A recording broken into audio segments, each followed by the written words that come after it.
Well, let's jump into it a little bit. So what we're doing here is a special Christmas bonus edition of Die Hard, and we're going to perform our own commentary track. We've got our one of our movie correspondents, Zuker, with us. He's going to help out, and I see he's wearing one of his fresh Westport Films T-shirts that he got in Thunder Bay. Repping the Popovich brothers hard.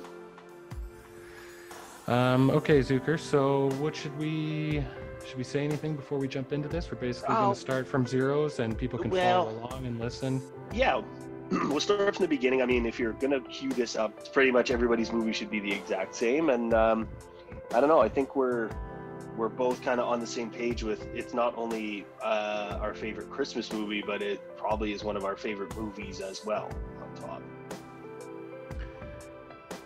We'll be right back. What's up, Yardies? Just wanted to let you know of a little deal we got going here at BrokenStickBrewing.com. Ho ho ho 2020 will get you 15% off. That's ho ho ho 2020 will get you 15% off. They've got Ontario-wide shipping, and this deal lasts until the end of the year. Don't miss out. Ho ho ho 2020 for 15% off at BrokenStickBrewing.com. Oh. Ooh. Oh. And we're back. Okay, so I'm ready to go with Die Hard. I'm ready to go. Give me a countdown, we'll go. Okay, and here it is officially. 1, 2, 3. Exciting. Dun, I know, I'm pretty excited. Dun, dun. It's a great idea because, you know, it's one of my favorite movies, and it's also my favorite Christmas movie, so. It's true. It is one of my favorite movies.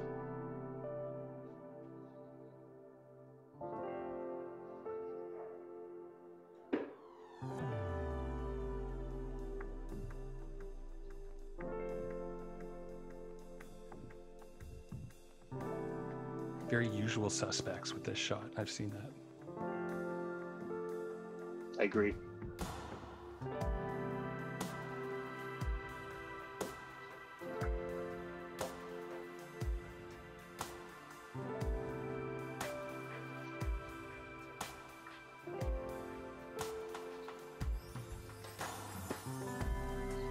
Have you done this before? No. No? No.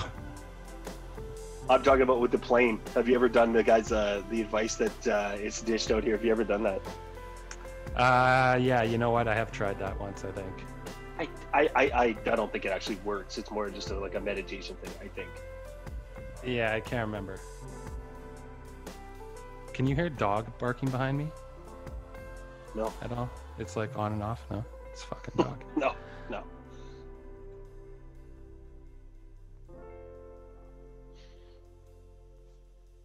Do you ever wonder, like, some of the things, the cutaway, okay, when he's getting off the plane there and that stewardess gives him that extra look, like, why was that included? To show that he's like a wanted man by the ladies. Right. And just to boost, it's just, they put it in the script to boost Bruce's ego when he's reading it. Oh, nice. Yeah. Lady killer. He's probably like 5'1". Big stilts on his shoes, big platform shoes. They never show him from the knee down. When you could where smoke are you inside. at? Let's just do a double check. Where are you at right now? He's smoking with the panda. Now we're looking at Takagi. Okay. Good.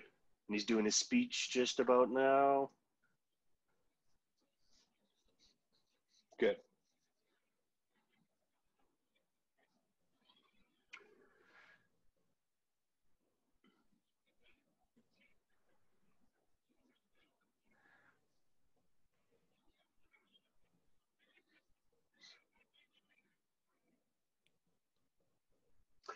You ever notice, and I noticed this with the guy on the plane and all these like little random characters that get inserted throughout here, like everybody who's not a main character, it's not that they all have their little part, like they do so well for their like split second that they're on the screen and then it's done, right? You know, I found like it's one of the best like supporting casts that when they don't overshadow anybody, but they do such a good job when they're in it, you know?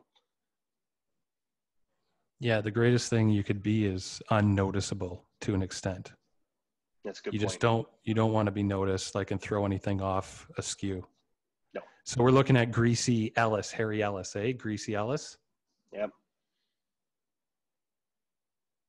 This guy's the perfect sleaze bag. Yeah, and especially too, like, he kind of turned me off Brie Cheese, right? Where it's just like nice aged Brie, and I'm like, oh, just every time, like, oh, we've got like let's do a baked Brie, and I'm like, oh, Alice, what a greaseball. Well, he's trying to pick up a married woman as well. Yeah, true. I mean, he is ripping coke all day, so probably mildly out of it.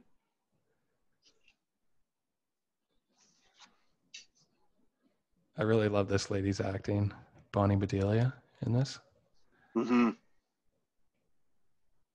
I agree. There's nothing puts it over the top. There's just something, I don't know, there's something about her performance that makes it, I don't know, I can't see anybody else. Like, you know, could you see like a Lauren Holly doing it or something? Like, No, it's something about her. She's like professional or like graceful or something. yeah, it's a good point.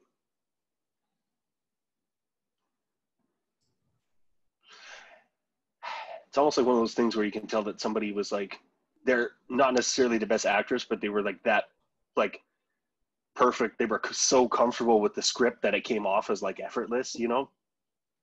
Yeah, she seems very real. So there's something I remember I was watching like a behind the scenes featurette. And I mean, I don't really know the guy's name, but I'm pronouncing it wrong. It's like Devereaux White, and it's the guy who plays Argyle.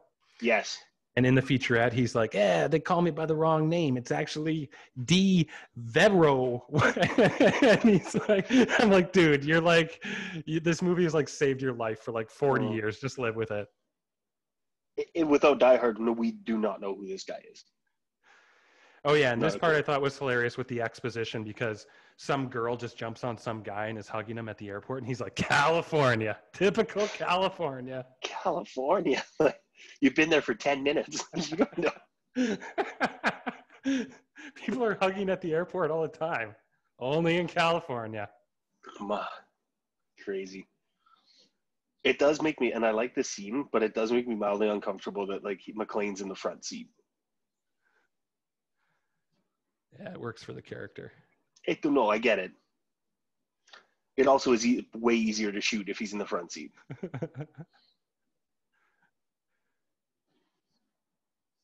The bear's in the back. Look at the bear.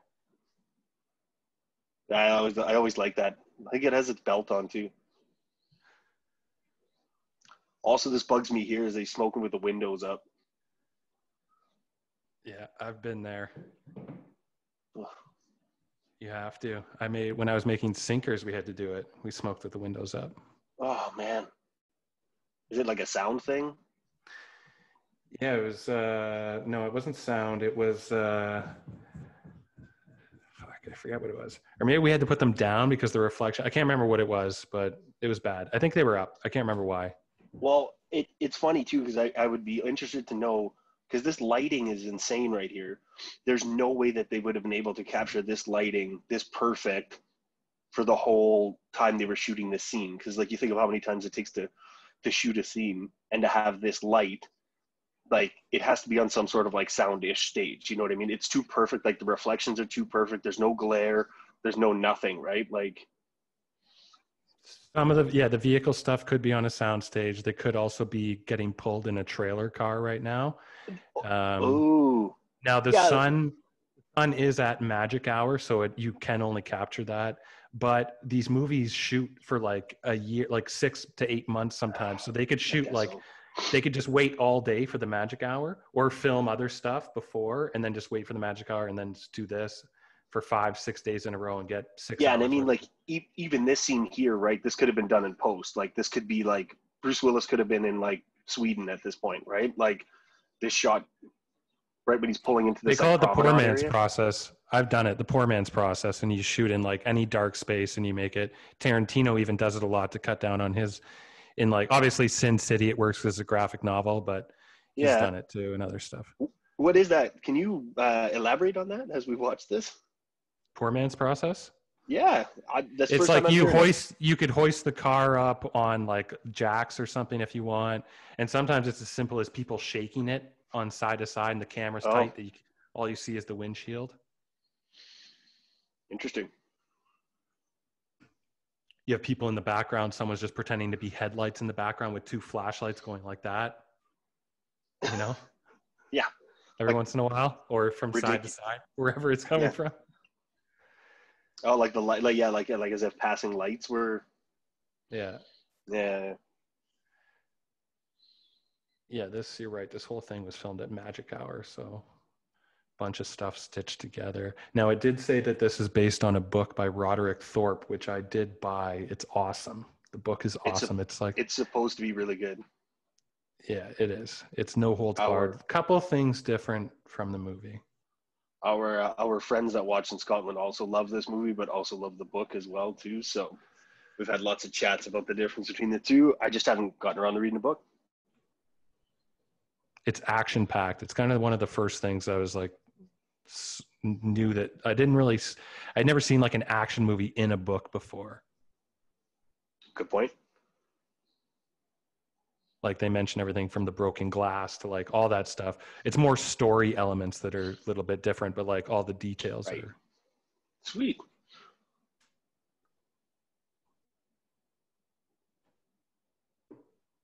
Nakatomi Plaza. Yep. Just a fun thing to say. Nakatomi. Yeah. It's kind of an Nakatomi. onomatopoeia. This security guard here by the elevators always reminds me. I'm like, I feel like you've just been in everything. I feel like it's setting him up to be a bad guy, but he's not. He's one of the good guys. Yeah, but see, you want that's what they want you to think, right? You suspect everybody. He's pissed. Filing his nails. Yeah, like get me home. It's Christmas Eve. Why are you here? The building's Nothing supposed has to be happened at this building. No, they didn't finish building it yet. Why am I here? Okay. California.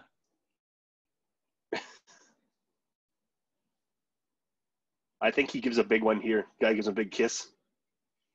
Yeah, about halfway through. Is that another California? No, right here, this guy. I think this guy's coming up here and just plants him a big one. I'm pretty sure. Soon enough. Look at this place. Waterfall inside. So this is foreshadowing because this is where like the big ending takes place, kind of in this centerpiece area here with the tree and the staircase and the waterfall. It actually sets up like, oh yeah, here you go.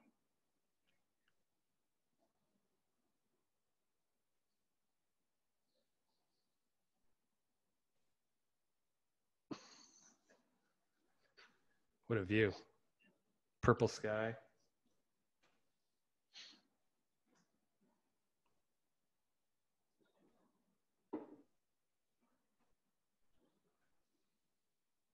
California. Takagi.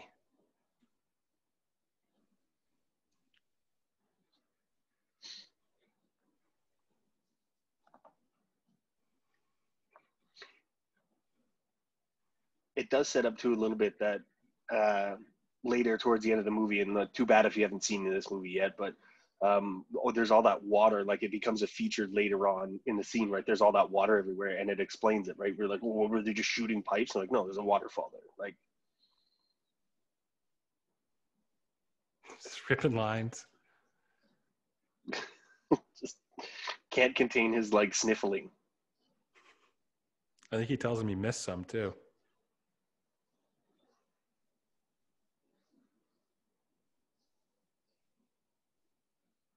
Burn.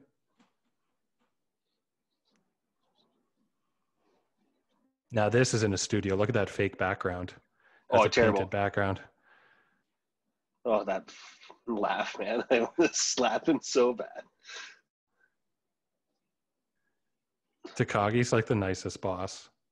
I know, and that was just such a yuppie prick. Like,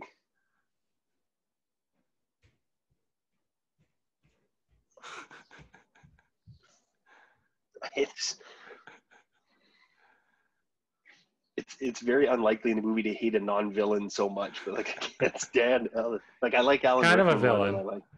Yeah, that's true. Kind of.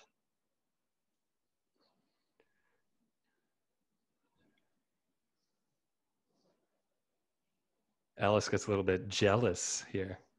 A little bit. His tone, his face changes like that. Show him the watch. Show the watch, Holly. Come on. Shut up, Alice. Here we go.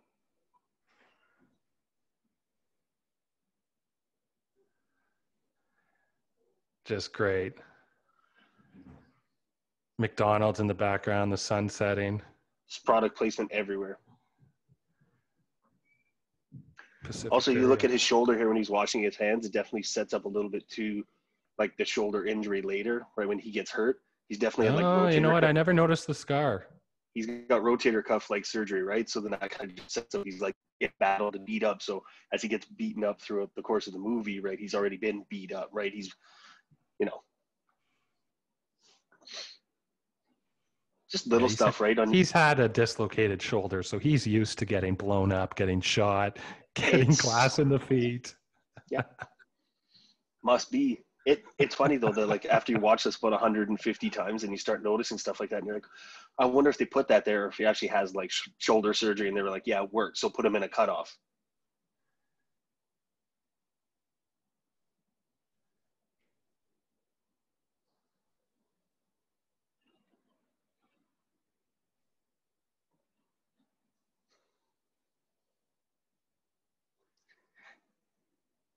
Do you ever wish at that part he gave another like California? Like it just became like a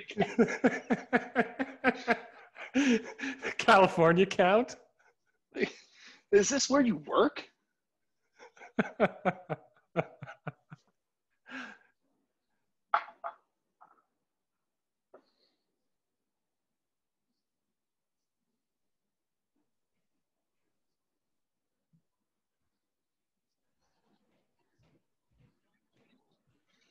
California. See my cat has come to visit. Everybody loves Die Hard. It's true. I haven't seen her in a week. Shit gets serious here. Yeah. This is good. This is good. I really like this. They get pissed at each other. I love when she storms out here. This lady interrupts and she storms out. And I love how he talks to himself. Exposition and talking to yourself is kind of hard. Yep. For actors, like as an actor. And he does, like, it's just so real. He's like, why'd you do it, John? Yeah, you couldn't keep your mouth shut, you know? I know. It's cool though, because it's like, it's not even an inner monologue, because I don't know. It's hard to describe. I think you just kind of nailed it. Like, it's an inner monologue, but it's not an inner monologue at the same time. Like, we've all had that chit chat with ourselves, right? Like that. And it's funny. We're about 17 minutes into this movie, right? And like, really, stuff's gonna start popping off like ASAP. And really, not much. Like, they haven't done a big. Like, there hasn't been a lot of setting up, right? Like, it's not like a movie that they have to do all this backstory and guy's visiting his wife. They're having a party. Boom. That's it, right? Like a couple settings, right? You've got the outside of the building. You have the office. Like, that's it. I'd say in the very short span, they set up a lot. Yeah. That's what span. Yeah. Like, they've set up Argyle. You know, they've set up everyone's relationship. Yep. All the characters' relationships. And they really like, and they've been really focused. I noticed this too. Like, they really, really focus on the security guards. Like, the security guards get shown a lot, like over and over and over again. And then obviously. So this one guy's a ballet dancer in real life, right? Yeah, he was on Walker, Texas Ranger too. Wait, the guy who shot the guy, or the guy who kicks the guy? The guy who shot the guy with the long blonde hair. He's a ballerina. Yeah, he's actually passed on.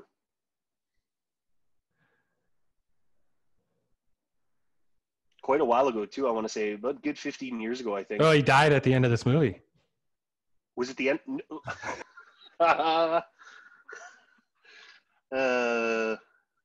Oh, here's our They're buddy. gonna be Just can't get. they're gonna be coming all night, folks. Woof. Poor guy filing his nails. He can't catch a break, eh? It's Christmas. Filing his nails. Jeez. Looking Hockey down, puck. filing his nails. What is that? A puck? For some reason, that shot always stuck with me when he's kind of frozen with his arm up. It's a great shot. Yeah. He's like accepting the bullet.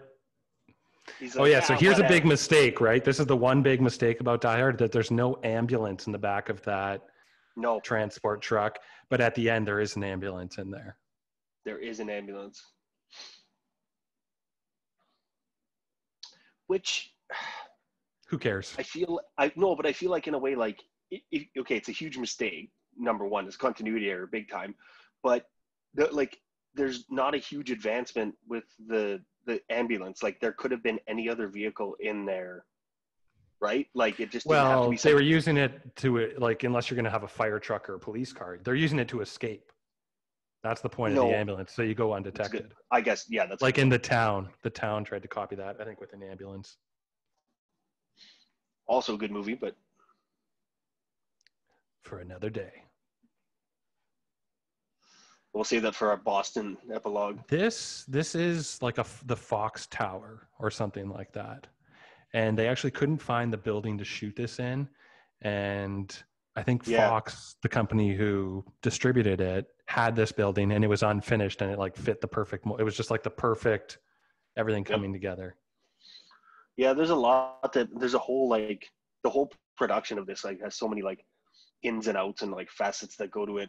Also, I gotta rewind to a part there where it really bothers me that this gentleman here was just able to just, like, sidekick a panel and just ruin the whole piece of machinery. Like, just boots a panel and just causes everything to short out. Well, these guys are the best, top-notch henchmen.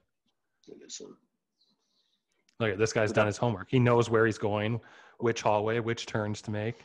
Well, and I do enjoy that they don't outwardly say it, but, like, everybody, there's so many German people in here. But most of it anyways, other than nine is all gibberish. They're all just like, it's all just Not gibberish. true. Most of it. That whole sequence when he's walking down the hallway is all German. You can hear him say right and left and straight, and it's pretty basic German. But I do like when they speak English, though, that even though they're German or they're some sort of nationality, there's also a really strange looking individual who eats a Crunch bar at a concession stand later on. Yeah, we don't know. A freak. He doesn't fit at all. Like, he doesn't fit. But everybody, when they speak English, they all have terrorist, this, like, man. Yeah, it's perfect. Just some mercenary, but they all have straight out of Central Casting. They have this, like, pan-European accent. Well, like, I think like that guy may have said some actual German words, but I think they actually say in the commentary that most of the stuff that they say in some of the scenes where it's just grunting or the quick cuts or whatever, it's just gibberish. True. Interesting. Maybe I should have watched the special features. Although I do love this part. This kind of, like, brotherly thing that goes on here.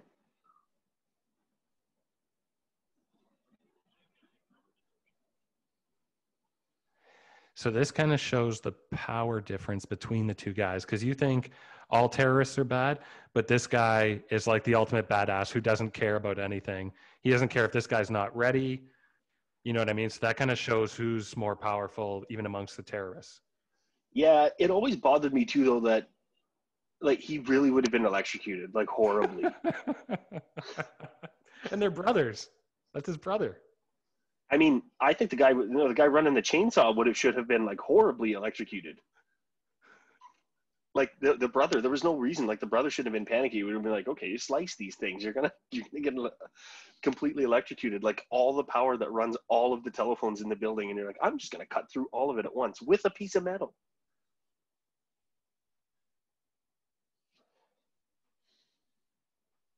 Although this is the movie that popularized the MP5. Oh, great.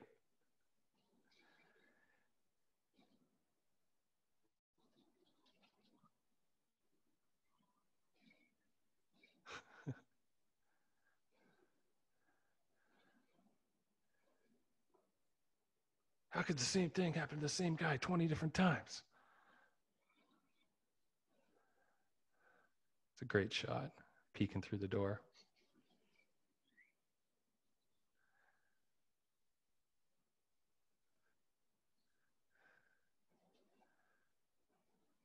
Even the terrorists are like, California.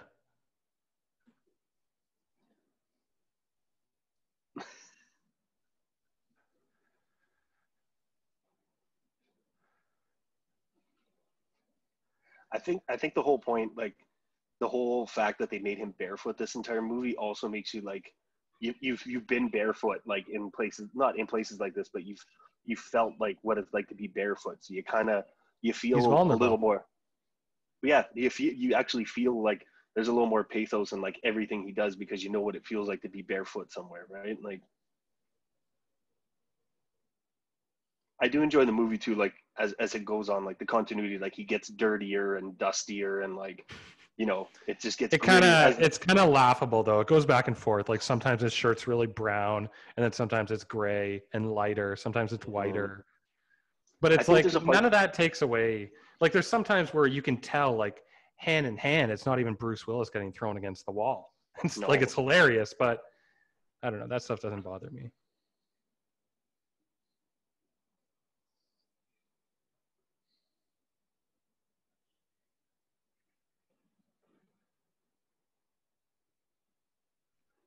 Looks like he's reading a Bible for a second, about to give a I sermon. know it's like his manifesto preacher. With his backup crew. Be the He does craziest look like church. he's selling Bibles door to door though.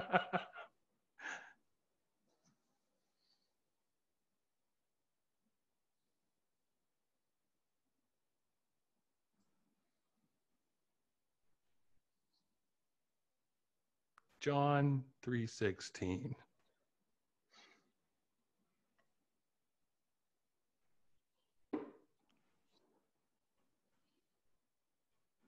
That's a nice little moment. She protects him there. I also like how he ends up. He knows who he is. This is all just. He's all just playing with people's head. He knows who Takagi is. Like Hmm. he ends up right beside him. There's your buddy Crunch Bar in the background. Yeah, and Ellis tweaking.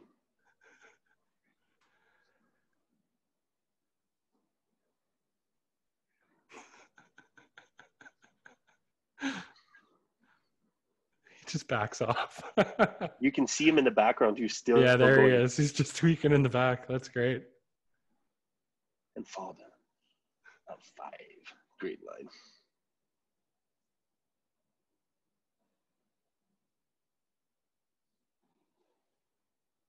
It's a great turn.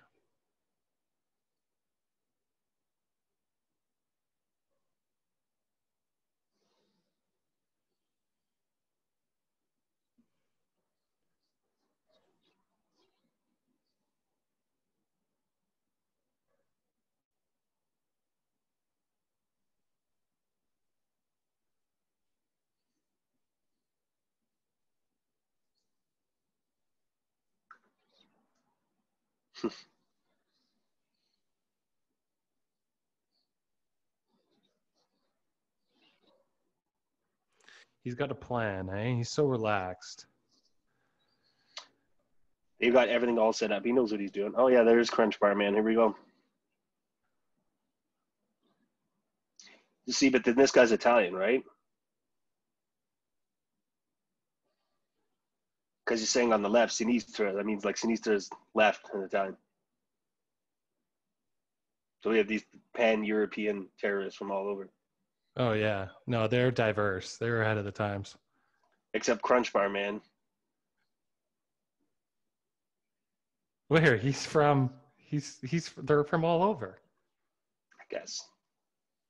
They went to the far reaches of Mongolia to grab this guy. Well, terrorists. I mean, got to get them from somewhere. It's a good mix, good crowd. You got a couple of those Russian brothers, the Italian guy who's leading the charge a couple of times, Crunch Bar. I love them. I like the Also, I like the terrorists in this. I do too. No, I do too. Don't get me wrong. It makes it all part of it. Also, I never understood why they needed to use such like expensive materials and whatever to make like this bridge. Like, it's a huge model of a bridge. It's nothing special, right? Like, it's a bridge with boats on it. Like, I don't know. What is this? A bridge built for ants?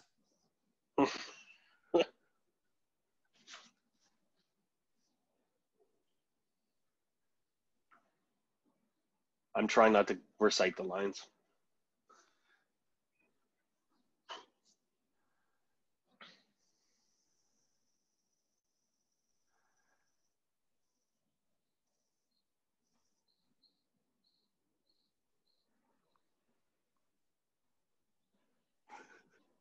CEO workstation on the computer. It's like, yeah.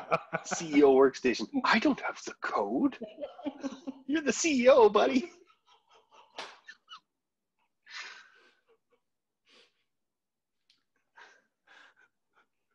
I love how he's like, I'm just a cog in the wheel. How much did they say that deal that they made was for? Oh, I don't know, like billions and billions. I don't know. Just one of the things they did that year was this one, whatever, multi-billion-dollar deal, and they're like, I don't know, who me? I don't.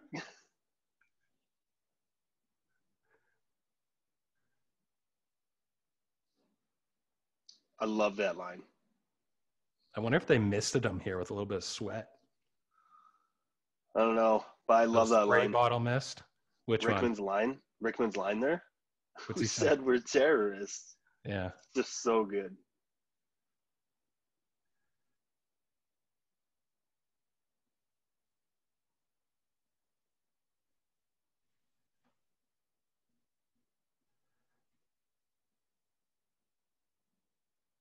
Sneaking in on the biggest big business meeting ever here.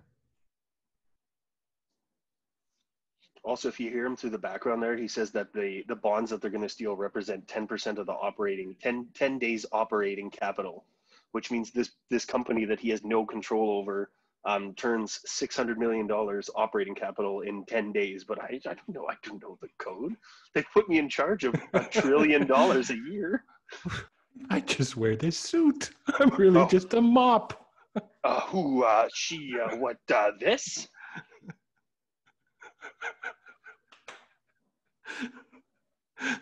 What's that thing? He's just like a horse and broom underneath or something. He's like, oh my God, you a horse? Oh my God, you a broom?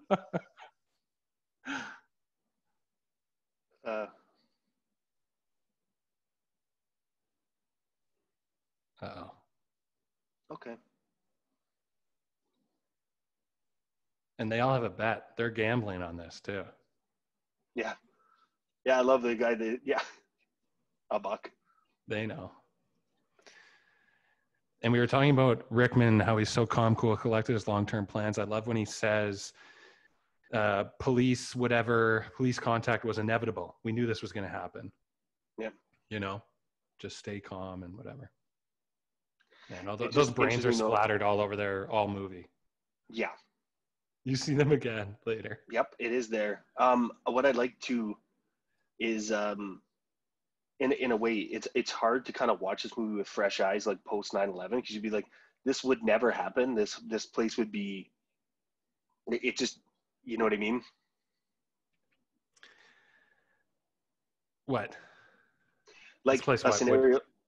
Oh no, like a scenario like this would be shut down so fast if this was actually happening in the United States. If it could ever happen and get to that point, like it just. I don't know. I'm sure it could happen. It's just a bank robbery. Everything else is a distraction. They're just smart. I love how much on the side of the terrorists that you. Well, I mean, you got Dwayne T. Robertson outside. You know, they don't know what's going on out there. I know. Weren't you the principal in Ferris Bueller? Shut up. Shut up, Winslow.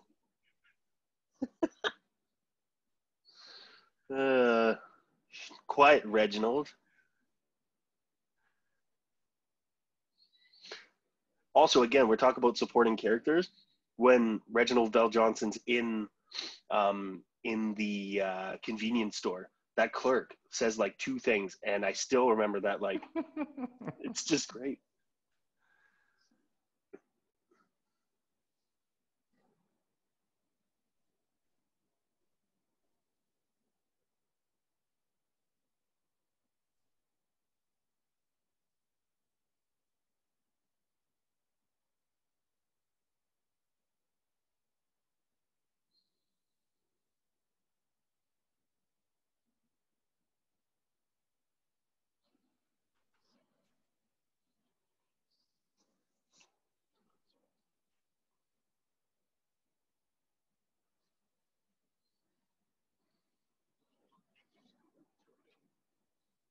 Keep watch. That guy that was outside of the guy that was just in behind Rickman there. There's several Smoking, terrorists that yeah. do nothing this movie but stand around and smoke. Like nothing. It's a good job. Yeah. They're higher up on the ladder.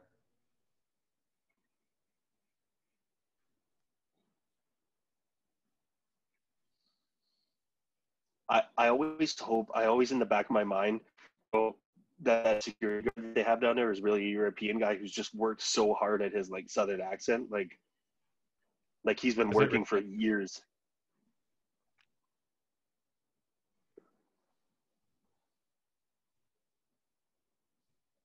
Because it almost sounds So so made smart. up. He's so smart. What floor did it happen on? He's so ahead of all the stupid terrorists working for him. No wonder he's the boss. Well, he was only down in the lobby for 2 seconds, but you would think that he had enough time to scan, right, and see that that's where the like fire alarm was, right? I'm sure there's a firefighter who's watching this and they're like, that's in every building, you stupid idiot. Like, how else would we know where to go, you moron?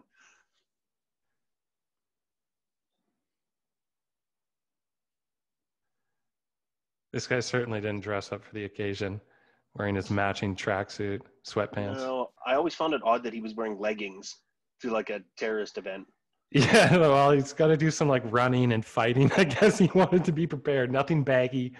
They're like, leave your MC Hammer pants at home this time. Yeah.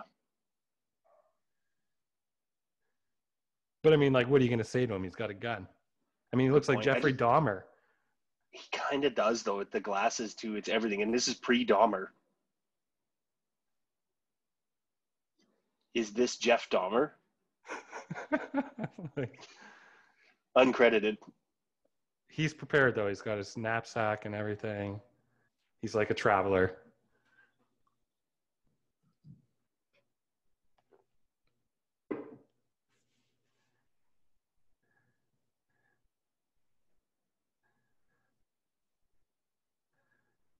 Silver and black attack. St. Basil.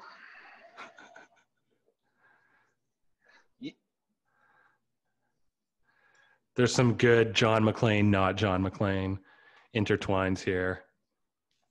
I like when he pushes him with the gun.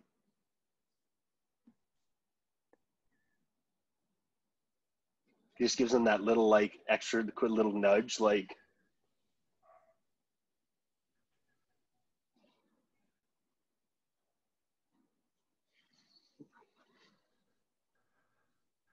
None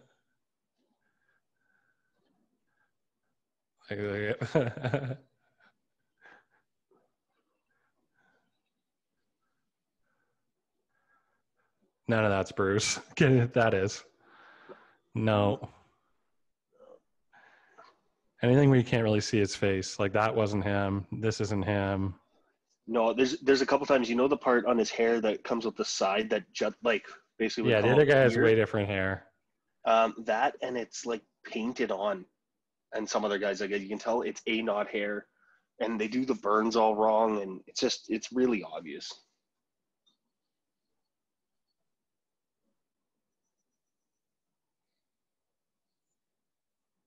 It's a great look.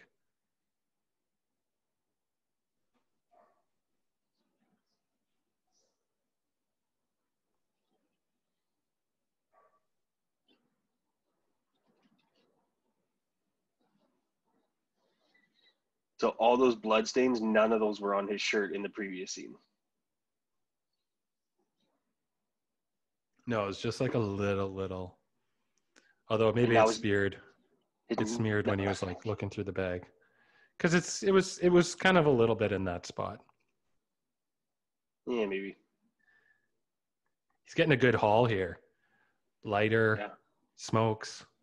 A fake California ID. California, man. They just give an ID to anybody.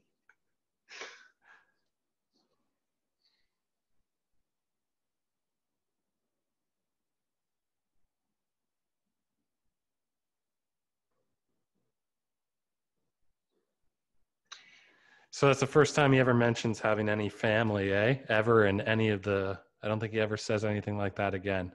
Says he has a sister. Nope.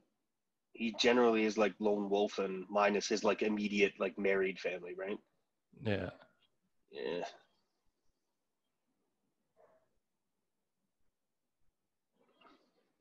It's kind of like a George Costanza thing, I think, in some early episodes. Or maybe it was Jerry. Someone was supposed to have a sister or a brother. And that's sibling, right?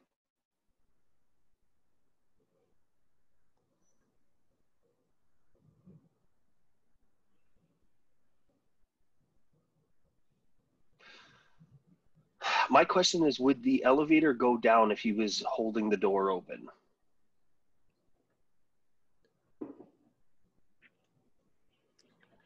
Right? Like he's jimmied the door open and then presses the run button, but you never see him pull that back out. Yeah, that's just in your head. It's just, what do you call it? Assumed by the viewer. Assumed is the wrong word, but that's the one I could think of. But it's just like a fill in the blank. What do you really need to see him go and pull it out? You know he did it.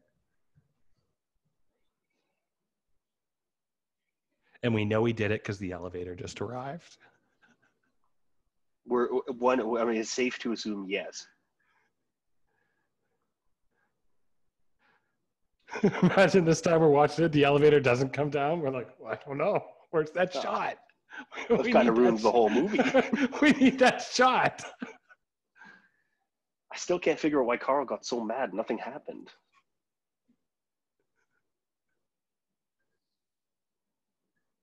I enjoy this quick cutaway here.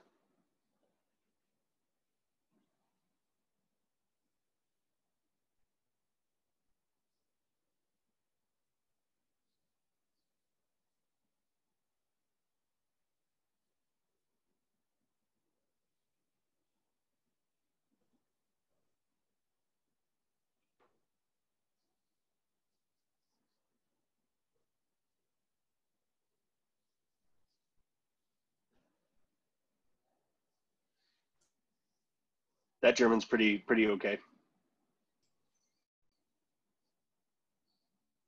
This is all in the book, him taking notes and writing things down. This is his cop sense is going to work. And Hans has like met his match in skill at this point, is what we've seen. I want to say too that he never comes back to that again. Yeah, that seems like it's just a detail to pay tribute to the book, to show you that you just need to show it one time, really. Do you need to show it again and then show now you got Sergey and Vito and Crunch Bar? No, but you know how he's kind of he has Crunch Bar on his. But you know how he's kind of keeping track, like when he goes on the radio. I don't want to ruin it again, but when he goes on the radio later, he shoots a few guys and then knows how many are left, right? Like he knows how many guys are left based on whatever. But I wish he kind of like kept a running tally, like kills a couple guys and then is like, and then crosses them off or something, right? With a knife.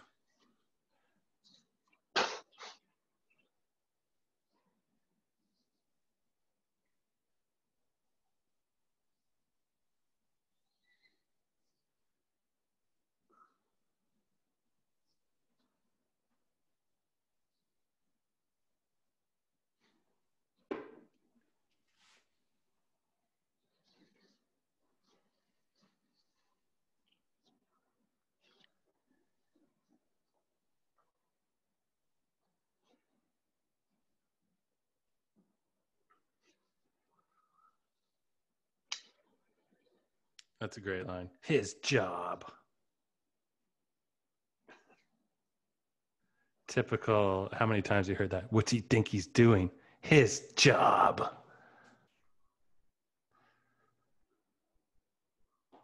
I do like that they come back to that shot of the street a couple times over and over again, like when he's on the roof. I don't know why. That like long shot where it shows that the street that the firefighters came down, like they show that a few times, like the length and breadth of that street. I don't know why. Maybe it's because to set up like Carl when he comes. I don't know. It's a lot of things is like relativity for the audience, so things are clear. It's like positioning, so you kind of know where everything dimensionally is in your head and in your scene, in the scene. You know, like they kind of it's like awareness. It's like spatial awareness. They're trying to show you everything, depth perception, all that kind of stuff. Like you see how far, like the scope of how far things need to come. Like it gives you time and distance, right? When they're calling the police and how far they'll have to come in and all that kind of stuff. And I love when they break to any city stuff because we're like trapped in this building. It's kind of claustrophobic. We're in all these tight spaces and in this building all the time. So I love any like breath of fresh air, you know, when he's on the roof or there's any sort of different like city skyline or any kind of cutaway shot.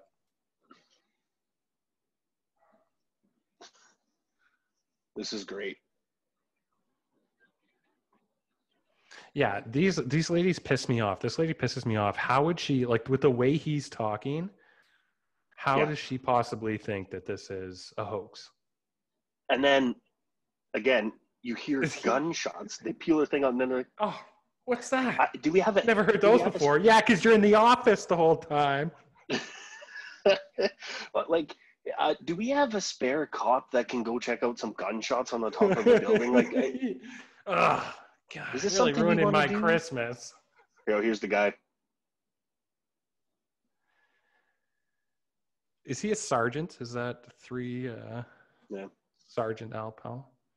Big time. Such a good line.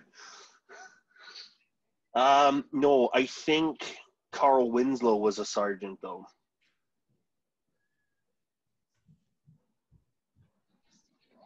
I'm going to fact check this now while we do this.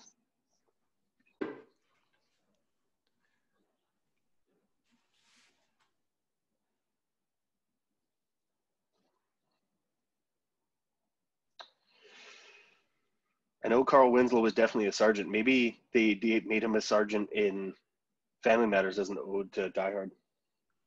We need a Call of Duty expert here. What are the 3 stripes for a police officer? It's got to be sergeant. He's Sergeant Al Powell, isn't he? So he's a sergeant in this movie. No, so he's a sergeant. So 3 things as sergeant. Yeah. Look at this guy's slow crawl here. Great shot. Just crawling across the roof. Also, holding the gun a freak. Very dramatic with the gun, this guy. Very cinematic. Like, I don't think he needed to hold it like that. No. And I do notice, though, that there's some inconsistency with gun noises in this movie, too, which kind of takes me off a little bit, but... Shooting a lot of gun... What do you mean? How do you know inconsistencies with gun noises? Because you can hear the guns, right? You can tell, right? Those MP5s are going to be shooting like 9mm, whereas the gun that Carl's got there, that Steyr AUG, is going to shoot probably like a 5.56 or 7.62. So there's drastic noises between the two, but then you'll hear like the MP5s, like this guy coming down the stairs has, and it'll sound the same as the gun that Carl has. I pick up on these things.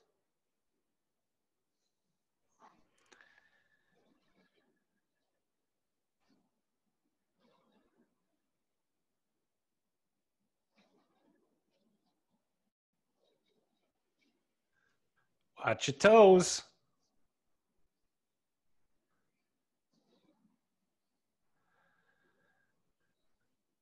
This is brutal. Like, just in the guts of the building. This is hell. Yeah. And I think the fact that it's unfinished too is what adds a lot to the movie too, right?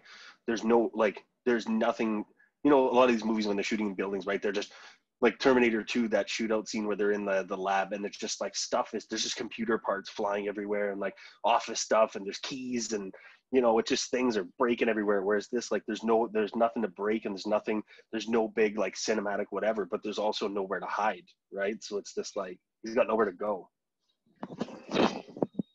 Also, great shot here at the elevator down the shaft. I love this.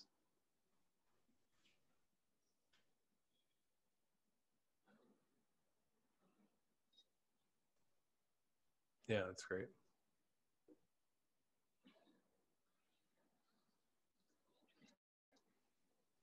What's this tattoo of? Looks like a Mad Hatter skull with a top hat. I don't know. I thought you meant the thing on his arm. I'm like, that's what he just wrote on his arm, dummy. I thought you meant the forearm. I was like, are you being funny here? Man, all these guys got great hair. All these terrorists have great hair. Except for Snickers guy. Yeah, he doesn't have any. Not Snickers guy, sorry, Crunch Bar guy. Oh, man.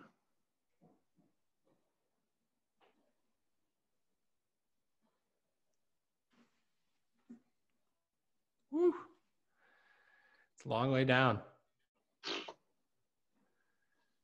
Bloody knuckles. Oh, my God.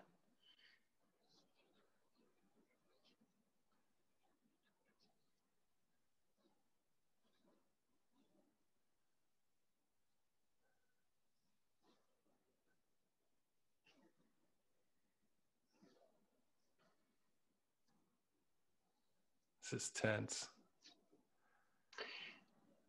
Yeah.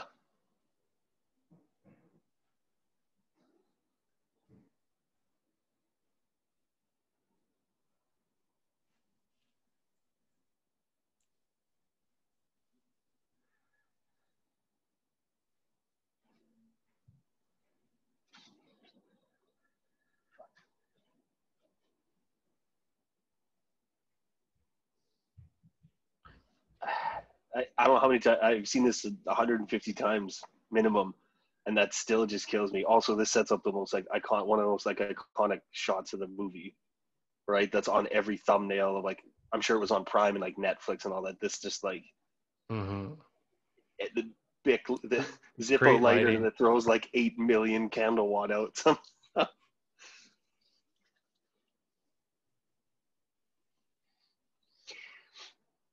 What I like though is all the stuff that they do connects all the dots, right? Like he fires up the Zippo to see better, but now they see him, right? Like everything there's an action. Well, and a they know which reaction. floor he's on now.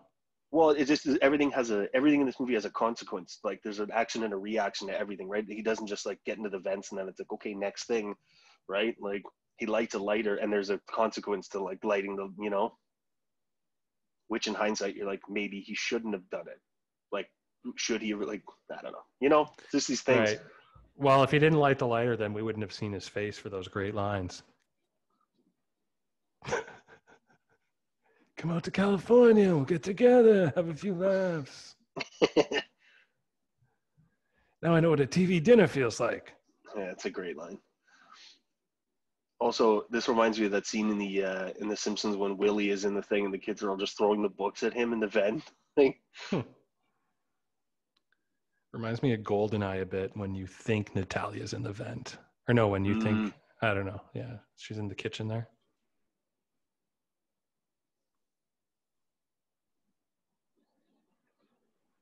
Talk about timing.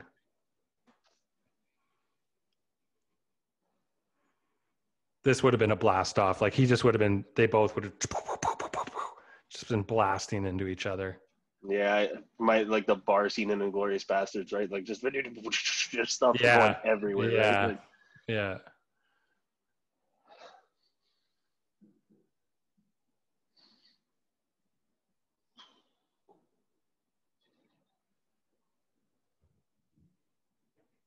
This guy eats a snack later too, that terrorist, doesn't he? He might. Look at how dirty the shirt is right now. I know. Well, and it makes sense though because he's coming out of like the heating duct, right? So it would be like the dustiest place. It also is California where it's dry California. as like These California vents, man. The old classic police car. Crown Vic, or is that a... They don't make them like that anymore. I don't know if this is a Crown Vic or if it's a Caprice, but it's a Chevy Caprice, the old Caprice classic.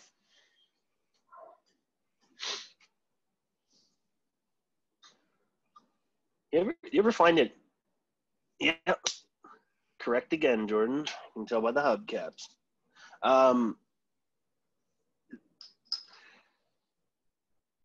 It never ceases to amaze me. Like, I don't understand why they decided to make cop cars like out of boats. Like, why did you pick these tanks? Yeah, I don't know. So, well, maybe so they could take a lot of damage because they're just write-offs. Doesn't matter if they get smashed up or whatever, you get to smash. Because back in the day, they actually did used to try and hunt people down, but now they have some rule where it's like you can't chase them anymore. You have to let them go. Yeah, if it's in danger to public safety, they just give up the chase. So I think it's like to take a beating, and that's why they had big old V8s. But maybe that was the give and take. It was like, if you can outrun us, you get to go. You're free. Damn. Yeah, well. Yeah. You know what's funny too is I'm tracking along here. I'm trying to keep up. And I've looked down at the clock here, and a half an hour has gone, and it felt like no time has elapsed. Yeah.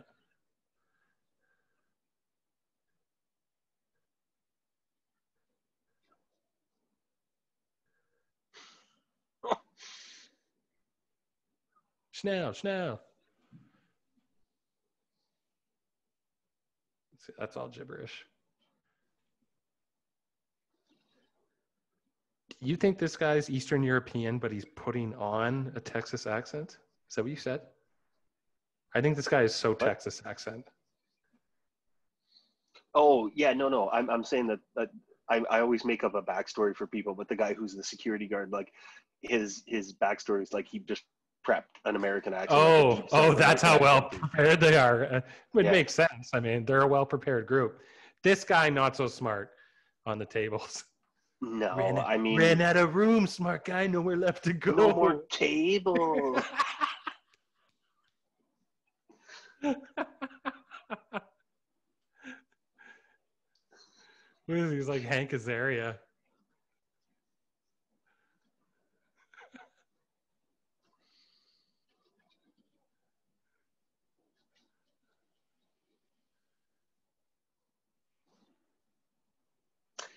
Also, I love it's kind of an homage to Good, the Bad, and the Ugly there.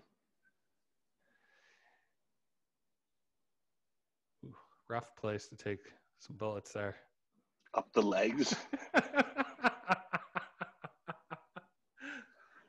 Yeah, the little line, the little homage to Good, the Bad, and the Ugly when he's like, if you're going to shoot, shoot, don't talk, like same kind of thing. But yeah, a lot of Western vibes in this. Roy Rogers. He's a cowboy. Gary Cooper, asshole.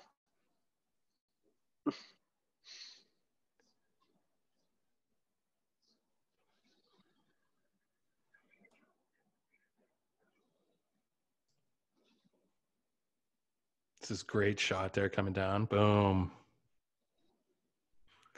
This is great. His reaction here is priceless. Also, I need backup now. Backup. They just turned my car to Swiss cheese.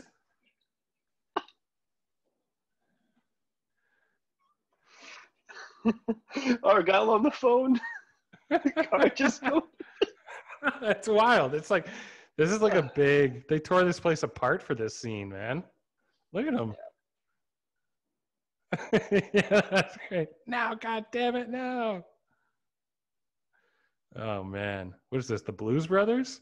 I was just going to say. Is that a bunch of burger wrappers that fell out of the door? Is that a joke? Is that a bunch of burger wrappers? That's what I always thought. It looks like McDonald's single cheeseburgers, right? It does. What I always thought was when he comes out, he's got it in his hand, right? I think he uses it to wipe later, but I wish it was a McDonald's wrapper, and then he's just like wiping the blood with all he's got, and he's like, "Well, I've got a wrapper." Like, Here's another great sleazeball character, that newscaster. He's on the sleazeball level as Ellis. You know, he's okay, but Here's then that when he road goes you to love. This is the road. Establishing. and they just keep establishing distance, right? Like you see where they're setting perimeter up. Like it just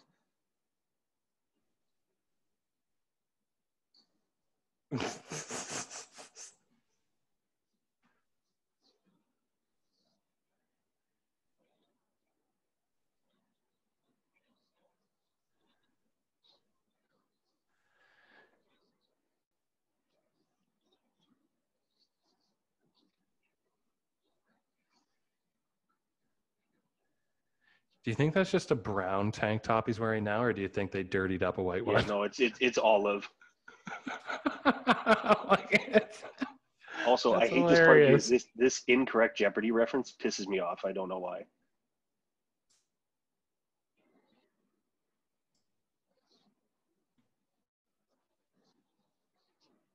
I just I don't. Would you like to go for double Jeopardy? Like you can't. I don't know. Just try. I don't know why it pisses me off, but it does.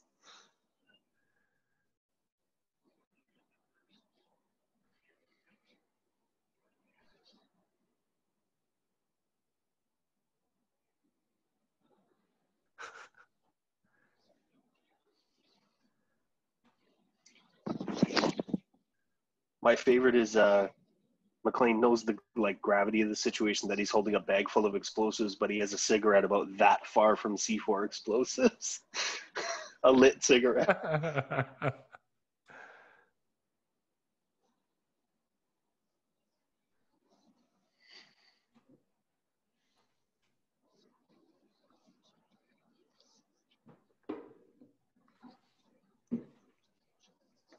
You are most troublesome for a security guard. Great line. Yeah.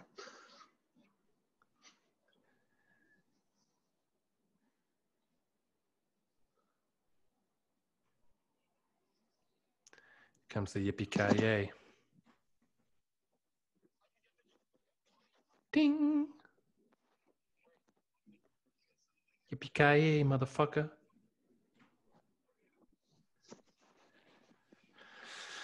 I love this this look the pissed off newscaster gives his buddy there. Just the tension you feel between. He's like, "Cram it, Howard," or whatever he says. That look too, when he gives that look off to the side and he's still like, I'm gonna tear you what oh. He's on camera, yeah. Yeah. Right there. Cram it, Harvey. Yeah. And again he's That's like great.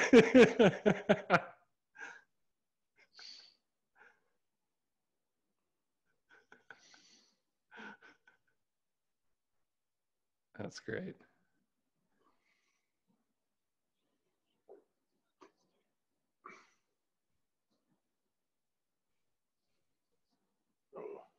These guys running, these terrorists running around kind of do look like doofuses to these people now. They're losing a bit of their credibility with all the running around. Yep. Like they're kind of bumbling around, right? Like they're just kind of like.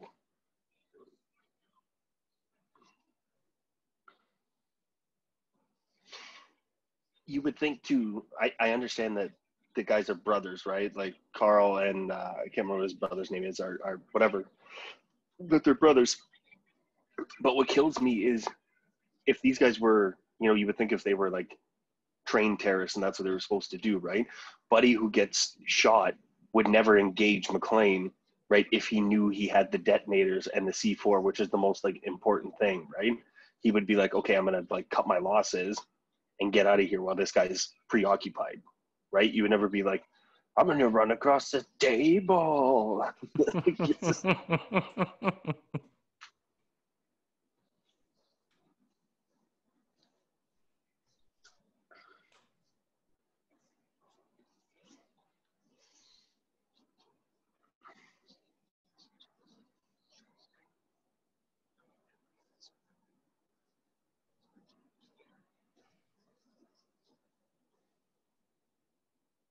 Cigarettes. Yeah, why do you think he pauses here? It's another one of those little like nuances. Like he's so on edge, right? Yeah. He hears any little thing, whether it's because he is Yep. reacting off a lot of elevator dings and things like that. Mm-hmm. Either way, I just love that little move that they do there. Just like you said, he's so on edge. He's so on it that he just takes a brief pause there. Yeah. It definitely seems like it's one of those things that almost would have maybe been an afterthought, like in the thing where they just kind of said like, "Hey, do this again," but like pretend like something happened or whatever. You know what I mean? Like Yeah. just.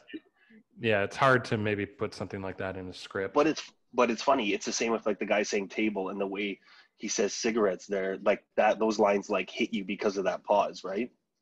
Because all of a sudden he's talking and stops, and you're like, "Oh, what the?" Because you're waiting for stuff to happen too, right? Like it's a pretty anxious movie, right? It's a tense movie.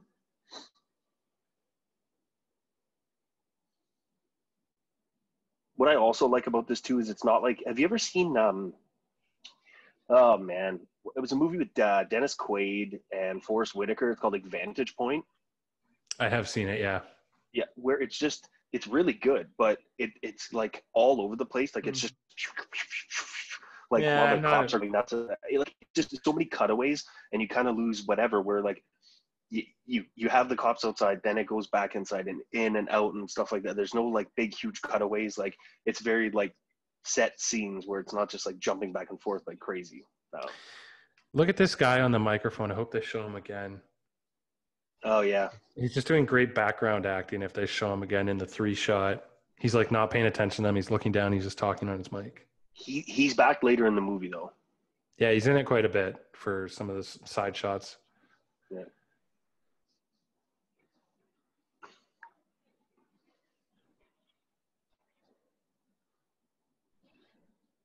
And there you go.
He's pretty nice terrorist. Pretty Yeah, because fair. he's never like he doesn't want to kill anybody. He just wants to steal money, right? So. Mm-hmm. Well, it seemed like he kind of wanted to kill Takagi. He definitely had it in the back of his mind that I might need to blow this guy's brains. Yeah. And it won't take much for me to do it. Kind of seemed like he wanted to kill him. Yeah.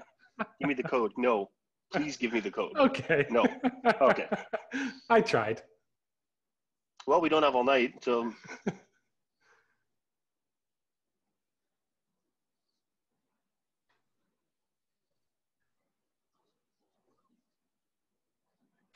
I also love Argyle ripping off his own mini bar.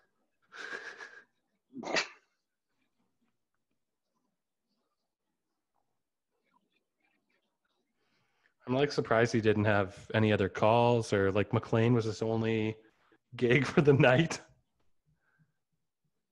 Yeah. It's true though. Like he was supposed to take McLean there and then take McLean to the captain's house, and that was pretty much it. Yep. These guys all running reminds me of Blues Brothers when they're like, hoop, hoop, hoop, hoop, hoop, hoop, hut, hut, So hut, hut, also hut. also yeah, it's the caps. But I want to say too, the guy who's on the radio right now with the headset is definitely different than the other guy because the other guy didn't have a cap on, right? Yeah, no, this guy he's slightly different. This guy reminds me of the guy from like Patrick McKenna from what was it, Traders and the Red Green Show. Kind of reminds me of his buddy there. Man, Yes. God, remember I brought up that show Traders like a year ago and nobody knew what I was talking about. And I was like, oh, I'm like, picture like the Canadian equivalent of a series of Boiler Room. That's Exactly. all it, Yeah. right? Yeah. God, thank you. They could bring We gotta something like talk that more back often. again. We gotta talk more often because we're on the same page of reference, like obscure references where I said that. I'm like, you remember that show, right? And they're like, no. I'm like, They're all shooting right. at the lights.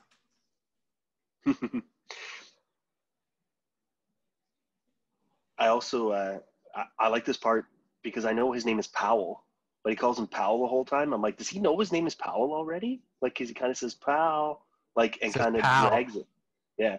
No, but he drags the A a couple times. He says Powell. We're almost He doesn't like know it's his something. name's Powell. I know, but listen to him say Powell. Listen to it.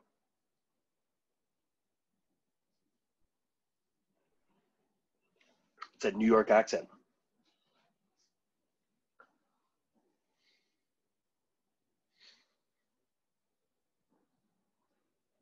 Man, this movie makes me want to smoke. Yeah, there's a lot of it in Everybody's there. just lighting smokes 24/7.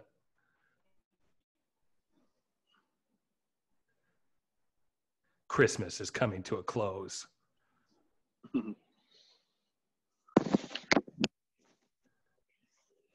looks like a war zone out there. I do like this floor that he's on right now with all these computers. It seems like a good level in a video game. Yeah. I like too that this movie's not super tech, like it's not super techy, like it is, but it isn't, right? Like Walkie-talkies, eh? And phones. That's pretty much it. No cell phones. two-way radios, man, two-way and shortwave radios. Hut, hut, hut, hut, hut, hut, Also, hut, hut, hut, hut, hut, hut.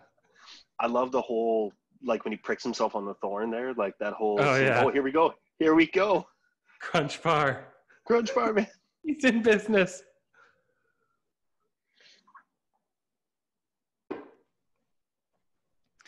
Think he's got enough mags?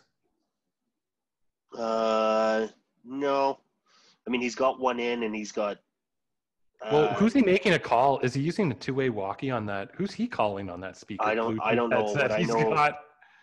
that guy has one. Think about this for a second. If they removed that Bluetooth headset, he would look like shit. That Bluetooth headset added a lot to his character. Also, I get what's gonna happen. Like the guy's got nine. He's got 9 magazines, and he's got one magazine in. He's got 300 bullets, right? An MP5 like mag's gonna hold 3. Why do you need 300? Surely they need more bullets elsewhere.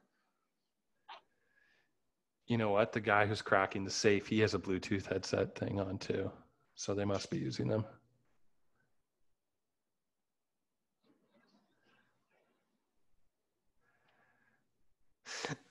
Why did Argyle move there again? Did McLean call him and say something? No, the phone lines are cut, right? But in the phone line cut out. Crunch bar. The phone line got cut, so he didn't know what was happening. So he's like, "Oh, he'll call back." But then he's sitting there having a drink, being like, "All right, well, he's whatever." No, I He's know, with but his why wife did he? I know, but why did he just move right there? He just moved from boozing to something Oh, else. well, because the news reporter said that they sealed all the exits too, right? Oh, So right, he's the like, news reporter. Right. Okay, so so he's onto it. and then we're establishing now, okay, he's stuck. Everybody's stuck, right? Like the whole place. I is missed closed that off. quick little cut. Yeah, the news reporter says it. This guy's not eating a crunch bar. He moved on to something else now. That was a different kind. Yeah. Also, your inflection there on Winslow was great. Shooting at the lights. They're shooting at the lights. Oh my God. Dwayne T. He's just a gem. This guy's Imagine just working for Dwayne T. Guy's ripping chocolate bars there, like.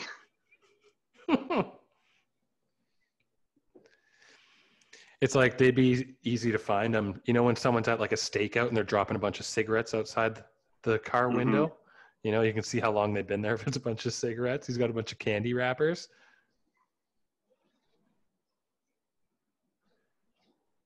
Somebody's been here and they love crunch bars. What were these guys expecting? They're like, oh, we're getting shot. Oh, they're defending themselves somehow.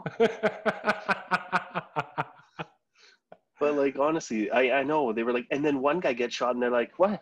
What's going on? They just keep working. Nobody takes cover. 3 guys get shot, and they send in a tank. Okay, send in our 3 shittiest guys. Here's the thing, if we lose them, then it's okay. Let's think about this too, right? This car that ends up getting stuck in here, right? Did Gruber know that if he drew them into that, they would never get anything through there? What? Right? So this car that they're sending in, right? They're sending in this tank, right? Did Gruber send those guys to shoot at that door to lure them into that? Like if it blocked up the lobby so they can't get in that way, you're saying? Well, that and the fact that like it's gonna, if they blow something up or kill a bunch of whole people or funnel people into a certain area, it's gonna like dissuade other people from coming in. Like he knew that if he sent those 2 guys down there to cause a disturbance, they'd try to go right through there.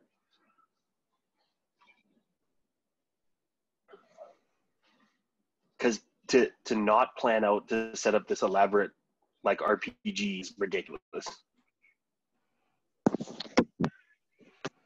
I think they just brought the firepower, like a lot of firepower, because they were prepared. He's waiting for the FBI, so he knows shit's going to get crazy.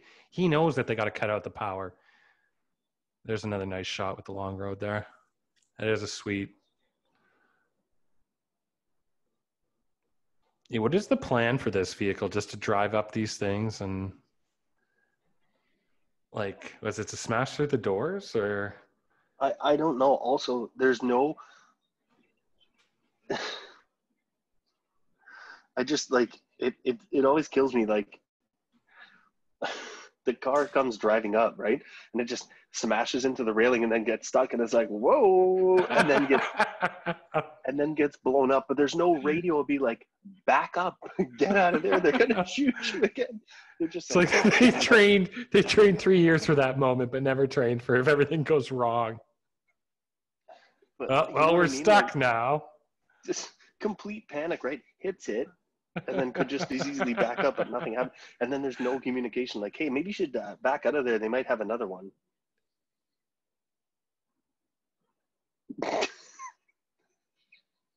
The 3 guys just writhing in pain, like the 3 Stooges. Like, oh, geez.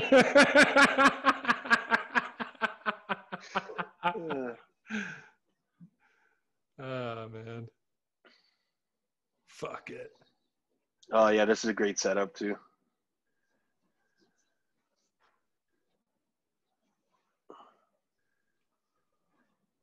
Yeah.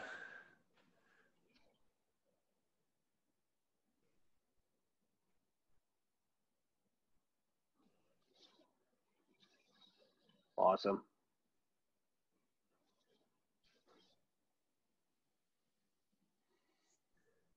Wow. Like, wouldn't the whole building collapse if you take out like the foundation? He took out like the entire lower level. You would think so. And like that backdraft would have been so huge.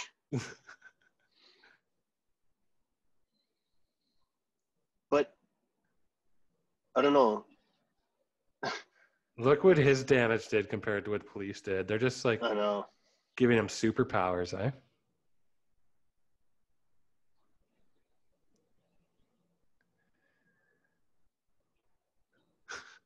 It's a nice lens flare there. Yeah, I love how Buddy's a professional like cameraman, but like should be in front. Number one, he's like shooting through the guy's shoulder and can't seem to focus. Doing it over the shoulder on the guy. But like I can't seem to focus. Well, I wonder why. You got the guy's shoulder in frame. He's like, yeah, I got it. No, I don't.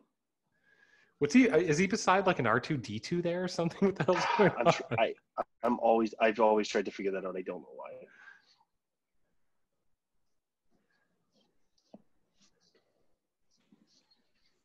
This is great. He looks like he just got hit with cremation dust.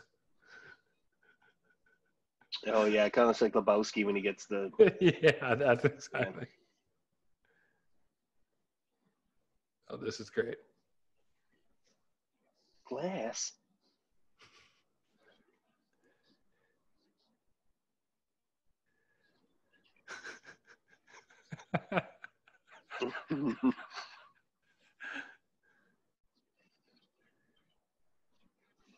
Deputy dummy.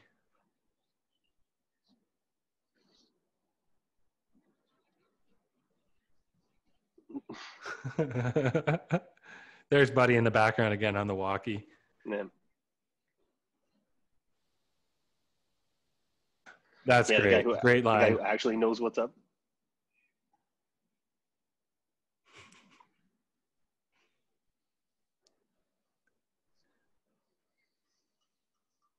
And this is the thing, this is what I'm talking about. I find it a little bit awkward that his last name is like his Powell, and he's calling him Pal, and his first name is Al. There's a lot of like, I'm not sure what he's calling him here. Like, is he saying Pal or Al or Pal or? Oh, I just did a bump. Everybody get out of the way. Yeah. He doesn't care. He's just doing it in the open now. Also, those terrorists would have been like, get the amphetamines from that guy. Yeah, like confiscate. This guy's could going be a nuts. problem. Look at how charming he thinks he is right now.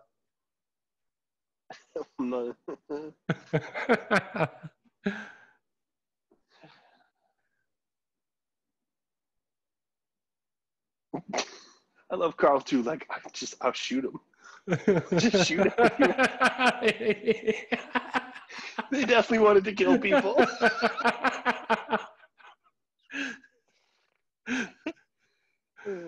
Also, this line here, the last line that he says to Gruber, it drives me nuts.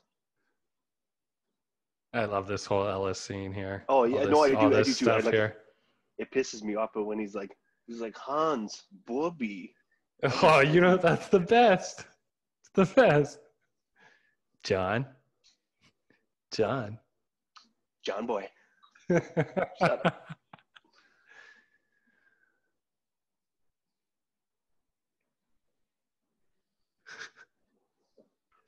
Bobby. Hans, Bobby. Some pill running around the building. Although it is true, he did peg the whole thing. Yeah, he's a good businessman. Sleazy. Yeah, he's an artist. But knows the angles he wants to take. Yeah.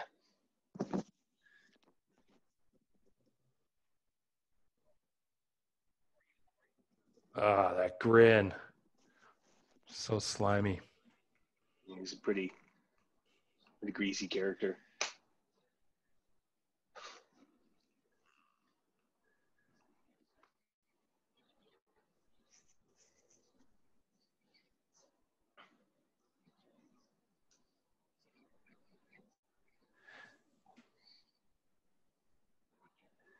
Oh, wait. So is he eating a Twinkie from a leftover lunchbox from the construction site?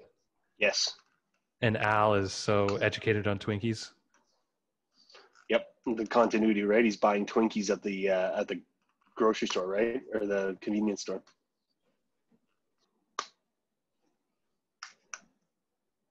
So are we to assume that all the wrappers that come out are then Twinkie wrappers? That's why I always think.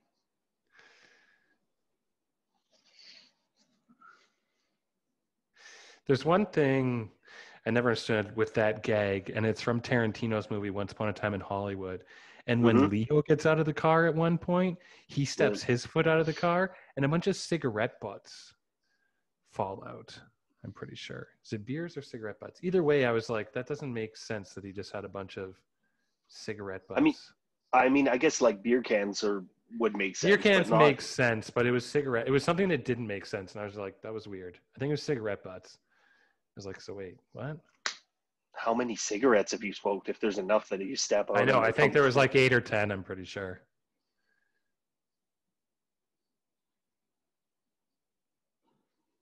Little weird things like that I feel like Tarantino's losing it just a little bit. There's like some moments that I'm like, don't like some of his choices.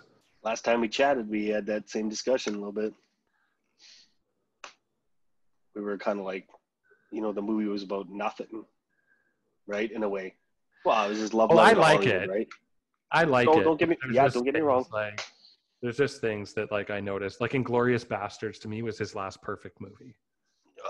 Yeah, I would say that. Oh, Django's really good too, though. It's good, but like that's when I started having issues. Also fair. Can't argue with it. Lots of secret product placement in this. He just poured him a Coke. Yep. There was Twinkies. There was Union Pacific at the beginning. Mm-hmm. The Crunch Bar. I mean, Coke and the Crunch might be all owned by the same conglomerate. I don't know. Nah, Crunch Bars are Nestle, so. And Coke is what? Coke? Coke, yeah, Coca-Cola. And then there was also, when he was washing his hands earlier in the movie, there's an Evian bottle. Coke has got to be under a larger umbrella. There's got to be some sort of... I would say Coke owns things. Well, let's check the film here. I think it's going to be some weird corporate name, and then Coke and other stuff will be under it. No, it's Coca-Cola is like, yeah. They are the parent company.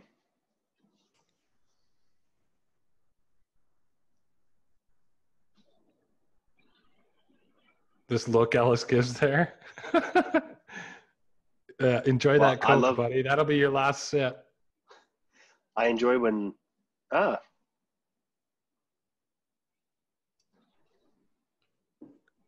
do love that he uses that, like, Grouper uses the chaos, like, to play it up to McClane to, like, get him antsy, you know? Yep. Okay, so apparently I'm just checking on my phone here that Coca-Cola used to own a company. It was Beverage Partners Worldwide that was 50% co-owned with Nestle. So there you go. Gotcha. So they're in bed together. Fincher is good at sneaking product placement into his movies without you noticing too much too. Yeah, let me just see if... Girl with the Dragon Tattoo, I'm pretty sure, had McDonald's and Coke in it. Yeah, but McDonald's always has Coke products in it, right? So that would make sense. Like, McDonald's actually, they only sell Coca-Cola products, right? So...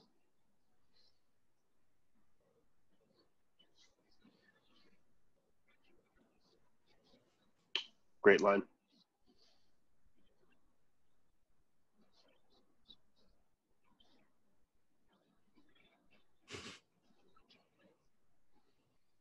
The smell what you shoveling line's great. This guy was the principal in what movie? Breakfast Club or something? Breakfast Club? Yeah, Breakfast Club.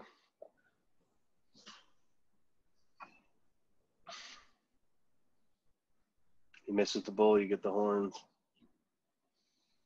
See even the difference in accepting the radio call there, where he's like, "This is Sergeant Al Powell." He's like, "Give me that," and he's like, "This is Dwight T. Robinson." Who's that? You know, like he has no confidence. This guy. Nope. There's Bloody Ellis's head. Love it. I love that. That's a good dolly circle right around him.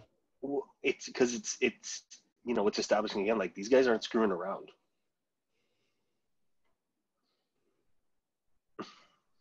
This is great. But then they kind of take this idea in Die Hard 2 and they actually use it a little bit. And they try and get that guy out of jail. Die Hard 2 is so stupid. I still watch it sometimes just because it's a bit of a guilty pleasure. But it is so stupid. Like, Dennis Franz does a really good job in it. My buddy, actually, it's funny, Craig in Scotland, I was telling him that we were doing this. I actually sent a mini screen cap to him to be like, hey, sneak peek, just FYI.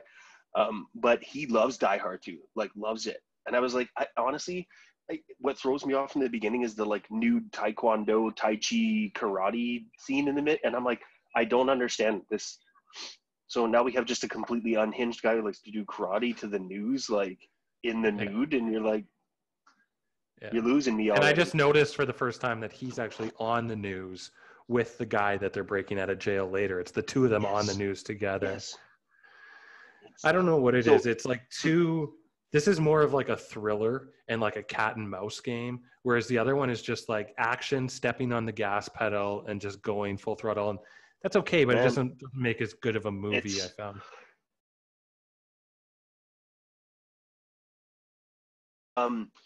it's the same thing we said, right? Why 1 and 3 are so similar yet so different, but still on par with each other, and 2 is just kind of like, okay, we really need to make an action movie here. Like, let's make this an action movie. Like, Yeah. you know, And 2 is done by Rennie Harlan, who's a shitty director in my opinion, and 1 and 3 were done by John McTiernan, who's a great action director. Yep. And then you kind of, you know, also this line is great here. Sorry, I need to watch this part. Terrorist hostage. No, what the reporter said, because you think.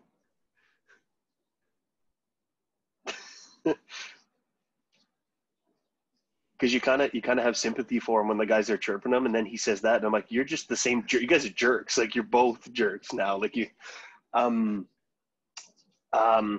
sorry, what was I saying? What does he say? He's like Helsinki. Helsinki, Sweden, Finland, and he's like, right.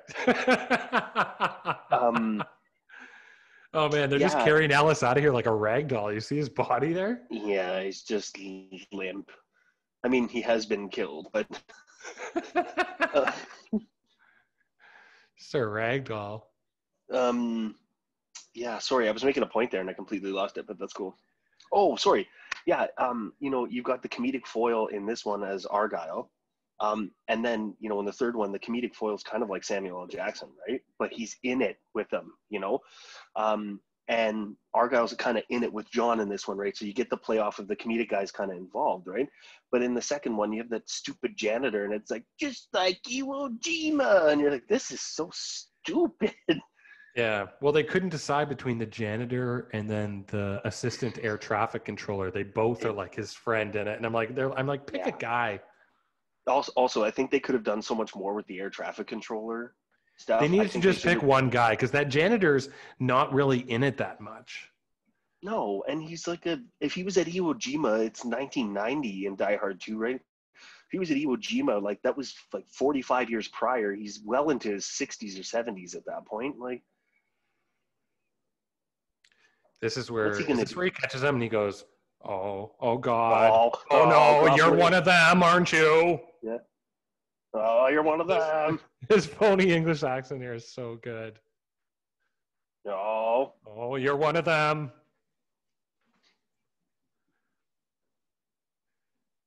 His shirt's a little less brown here.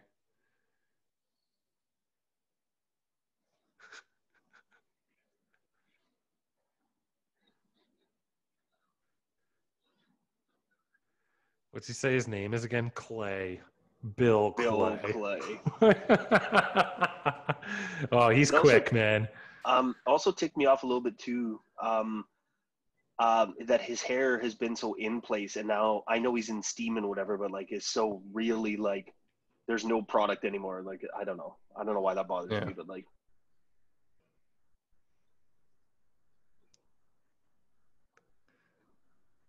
What were you doing on the roof, Hans? What were you doing on the roof? Yeah. Going for the gun. It's a nice shot. Really good. Super good perspective, too. I said, forget the roof. You want to stay alive? Stay with me. That's a great line. I love this FBI guy, the main guy. Oh, Johnson & Johnson? No relation? No. Johnson & Johnson, no relation. Which one? Robert Davi, the guy with the eyebrows? Who's like the bad guy in every... the 80s bad guy, man. Yeah. Robert Davi. And again, this movie, it's funny, like, a lot of the bad guys, a lot of the guys who you hate the most aren't even the bad guys, right? Like, I don't like this guy, but I love him as a character, right? Like, yeah. I think you make certain choices like that sometimes for who you want these people to come across as. These FBI guys to us and to Bruce Willis are kind of assholes. And we want to be on Bruce Willis's side. So you're going to cast guys who are typically bad guy looking or something like that. Oh, and what I find with guys. And what I find with this movie too is like we're in the building with Bruce. That's the way I feel. Like, I'm sitting beside Bruce Willis, like, because I'm looking at Alan Rickman, right? Like, we're in the building with him.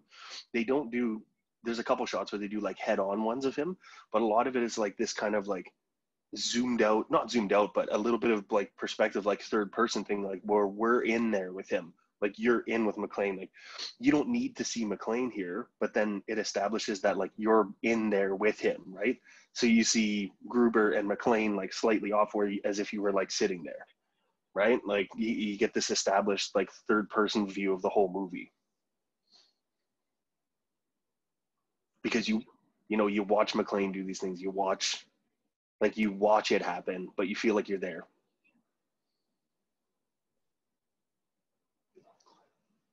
Bill Clay. Also, Rickman's eye work, his facial expressions are so good. He doesn't have to move a muscle, and so everything's subtle. on there. No bullets, Hans. What do you think? I'm stupid? Also, you can see, which is a nice little like continuity thing, when he racks it, no bullet goes in. Right, you see the open rack. There is no bullet that goes in, right? So you can see him rack an empty gun. There's the writing on his arm. He's got some more names maybe written down there with the turned inside watch. You see, he had about 6 names written down there.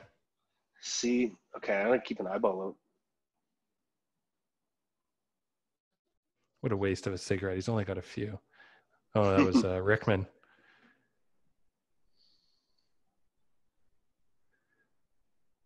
You say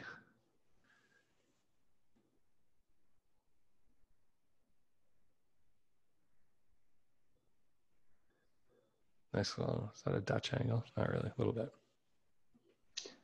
But see, again, every time they show, you see McClane, but look, every time they show Gruber, you see a smidge of McClane, even though you're off to the, like you feel like you're off to the side. There's always like some. Yeah, that's pretty standard. That's just over the shoulders. You'll see that in everything. I don't know. I just notice it in this one more. I don't know. It's basically that camera shot of the poor media guy outside shooting the building when his buddy was over the shoulder. What do you got him shooting this movie? Oops, no bullets. I love the way he talks to him there. What do you think? I'm fucking stupid, Also, Hans? If you watch that again, the dude who is in the elevator who has the long hair, the kind of long brown hair, like it's very clearly somebody with a wig on. Like honestly, the hair is like up here and out. You're like, that's not. Oh, this is brutal. Ah. Okay, we're talking about gibberish German Oh, the here. guy's One knees? of my, yeah, sorry. When we're talking about gibberish German here, honestly, probably my favorite line in the movie is right here.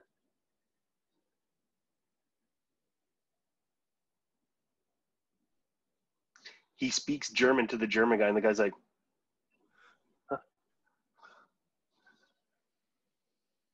Even his German is so bad that he has no idea.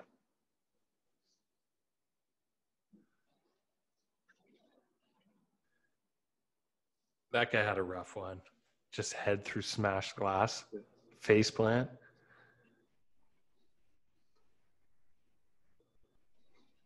It comes out with the German, and he's like,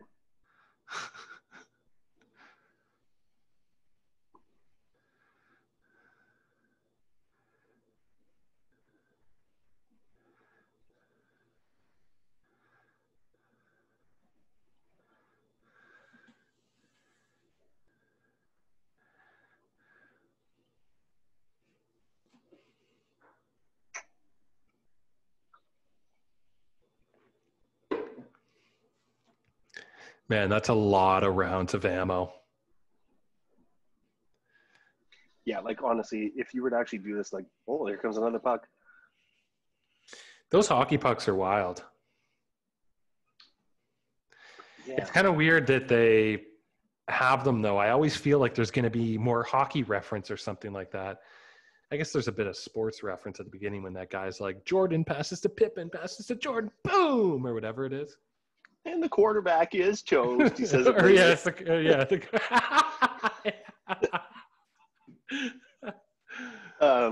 this is such a guy's movie.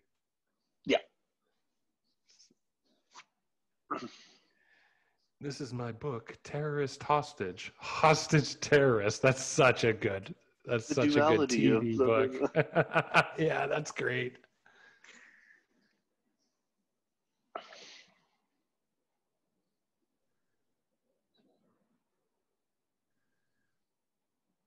Oh yeah, they threatened that lady with being an illegal immigrant. Uh-huh. Crunch Bar's guy back, at it baby. again. Ooh, he's got another assignment. Ooh, concession stand. I want you to go Halloween trick-or-treating with this bag to all the floors. Go to every office. I have my eye on a Mounds bar down there.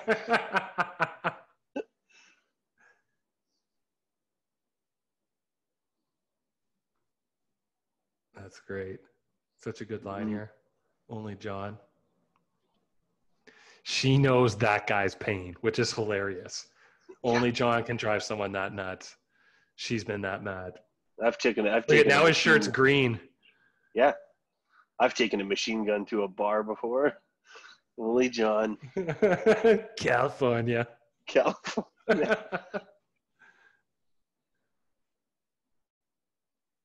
These graphics are wild.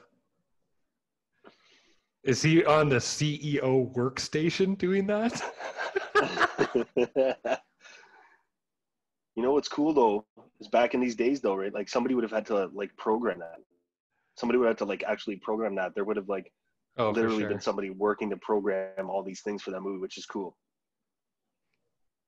Yeah, all these weird little odd jobs. Like he's on like a little bathroom break. Imagine you hear like a knock at the door right now. Occupied. Okay, I'll wait.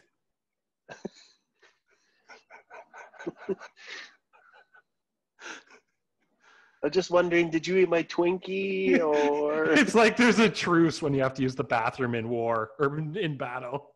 Yeah. Okay, I'll wait till you're done.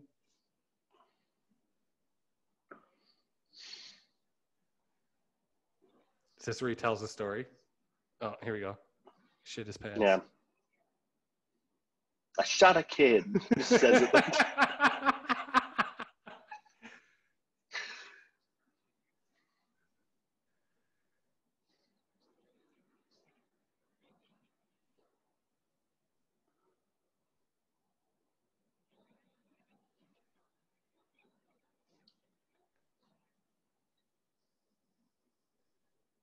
Great writing, great performance. Yep. Al like nails it. You feel for Al.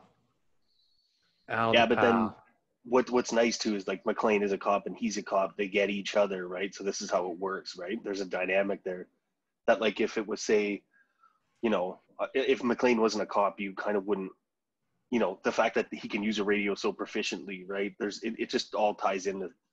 It's very well written. Let's just say. I also like how Powell's car is still there, just smoldering. Like,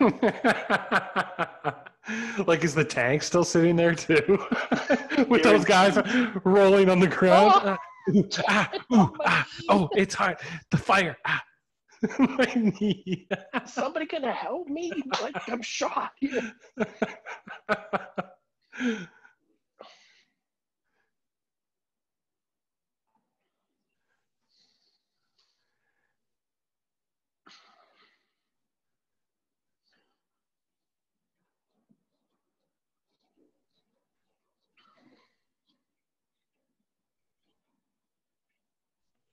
One of these guys coming up who works for the city power company. Yeah. He plays the best friend in Blank Check. Did you ever see? Oh, here he is. And you ever see him? He there's no way he's from LA either. He's like, hey, shut it down. Shut it down. I got the biggest Chicago accent. Shut it down. Shut it down now. Authority, how about the United States government? Man, Robert Davi's got a real skin problem, eh? He's got some Ray Liotta skin problem going on. Shut it down. It's just so like Chicago. Yeah, I'm up here at Nakatomi. Yeah. Those goggles he's got around his neck are sweet, though. Say, listen.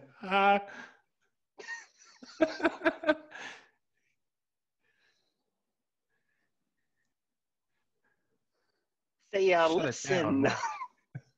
That's such a like old like 60s way to talk. Like, say, I was thinking. Yeah, you just know that setup is going to be for something horrible. Say, you wouldn't happen to Yeah, know. hear me out.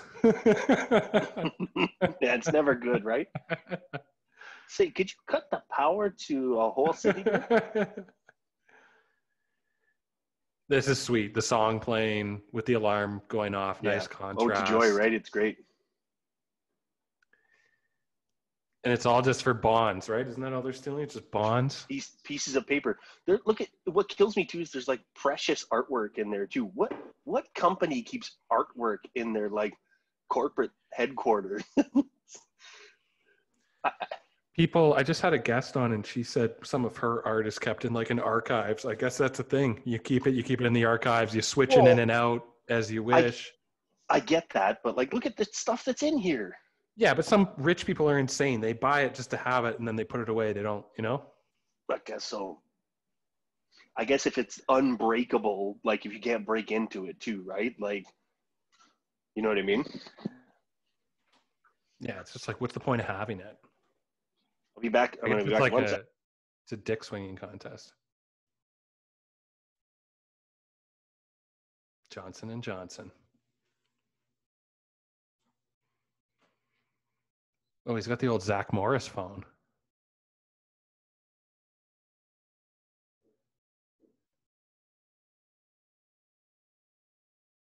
Shit.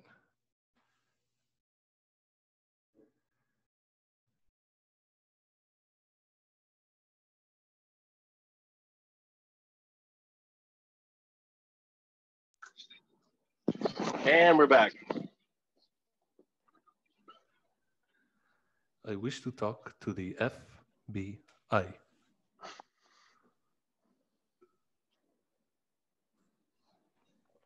going to make a new beer here. Stepping out.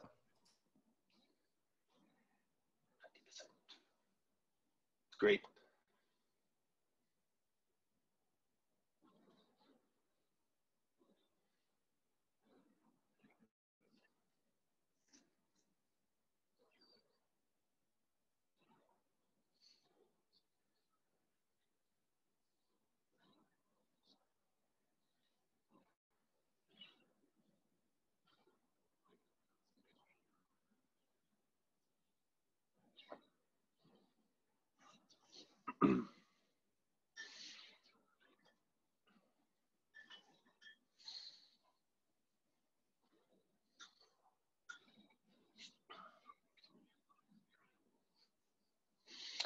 Yeah, it's funny too. I know you'll see this when you get back, but this whole sequence like just sets up the heart of the movie, right? And this is like the heart and soul of the whole movie, right? Like it's not a story about it's not a story about an escape from a building. It's not a story of terrorists or like veiling it to steal money in a way, right? It's a story about people. Like it's a human element to the story, right? And But a guy who loves his wife.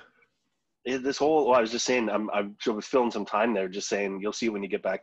But it's like this whole movie, right? You realize this, like at this point, this movie is about like a story about people. It's a human story, right? It's not like, I don't know, humanizes the whole thing as opposed to it just being like a movie that you're watching, right? Like how would you feel if you were McLean, right? Would you feel the exact same way, right? Like you come there Got to a save lot your of marriage. relatable stuff.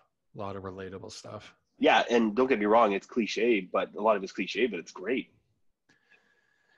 Like I shot a kid once when I was a cop. I shot a kid. There, you happy? Yeah, it's funny. You get I like the movie. It doesn't mince words in a way, right? Oh, there you go. What was it you said again? Yippy Kai Yay motherfucker?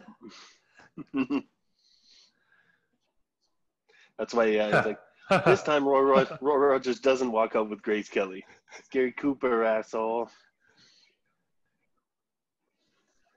Oh, here's his sleazeball moment here. I want to punch him. I hate it. Yeah, he knows how to get to the bottom of it. That's the one card he could have pulled, and he did. Sleaze.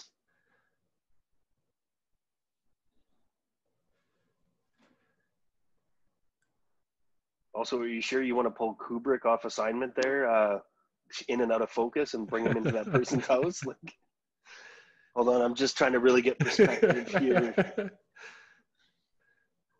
What are you doing, Hans? I do like that the movie he's always talking to himself. It never leaves that kind of like dialogue behind. Yeah, which kind of goes back to what we were saying before. It's hard to do. It's hard to talk to yourself and have it come off as like natural. Yep. Like, Here's the thing, in everyday life, we can talk to ourselves, right? Like we do it all the time. Yeah. Oh, this, oh, that. And it sounds very natural, but like once the camera's on and once it has to be words that are like on a page that you need to say and not your own, it's much different. And to try to make it mean something to somebody else, right? Like not just yourself, like your self-talk is going to mean something to you, but to make it mean something to somebody else and relatable, that's ridiculous. I don't know if you listen to Bill Burr's podcast, but his is kind of like that, where it just comes off as natural, right? Like it doesn't, you can tell he's not following a script. It's just him like talking, right? But I love that line there where that guy's like, I don't know, I didn't really catch it, something about a double cross. He's like, yeah, tell me about it. Because they're all screwing over each other. The cops are screwing over Powell and Bruce Willis. The FBI is screwing over the cops. They just turned out the city at Christmas on everyone in LA. Yep. It's wild, man. And what I love too is as this goes on, I know we're picking out things because we've seen this movie so many times, right? And we know like the whatever, but like if you're just watching it, it leaves nothing unturned. There's no stone unturned, right? Or there's nothing. Or a picture frame. Oh. I wish my timing was a bit better there. Close enough. McLean.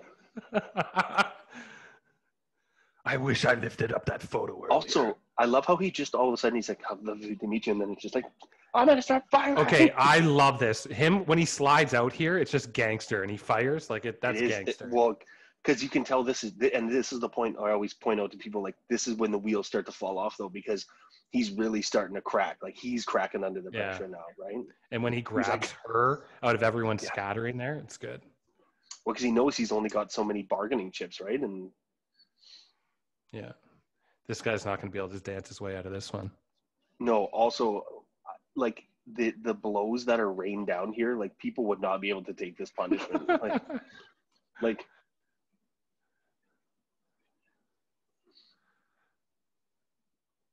that's pretty crazy. Honestly, throwing in the brother chirps while he's beating him up. Oh yeah, and this whole like the next line, the next sequence in the chopper, just like Viet fucking Cong. Yeah, I was in high school. Just like Ho Chi, yeah, just like Saigon, eh, Slick? It's so good. What is it? Is it Vietnam? Just like Viet. No, just like Saigon. Just like Saigon. Yeah. I was in high school, dick. But so again, even they're battling. Johnson & Johnson don't even get along. But and then you also get a perspective, right? You're like, how much older this guy's now? Like you get backstories of people like this guy's a grizzled, like just a little subtle line, and you kind of realize that they're not really best friends just because they're partners either. They kind of don't get along because of the age difference or whatever. It's just great. Yeah. It's just great cinema. Lots of lens flare has been popping up lately with all this. Once things have really gotten intense here.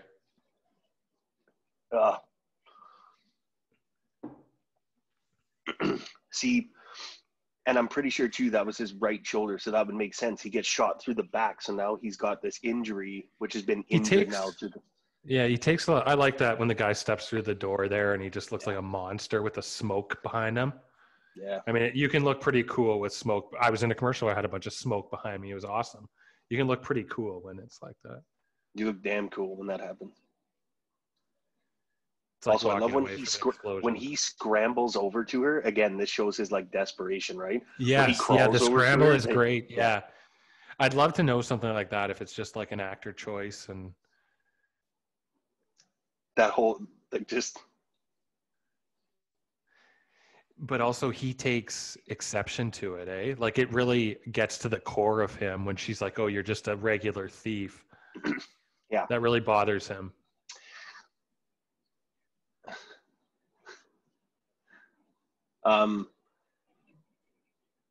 But and then it goes back, right? Tying things back together, right? It goes back to earlier in the movie, right, where they have some Speaking sort of tying things together. Oh. But yeah, they already have like an established relationship, right? So they've already built this like rapport before. Also, I never liked that scene. What, were the dudes hanging?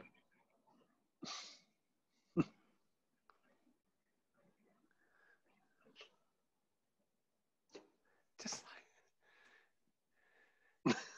like that's great. Hey, Slick. It's another 90s movie, Heat. Wayne Grove calls everybody Slick. I don't know. The guy just called everybody Slick. Calls everybody Slick. Good movie. Doesn't Wayne get enough Grove. Respect. Yes. Oh. Crunchman. Crunch Bar. Oh, really see ya for sure. Almost hit 2 hours.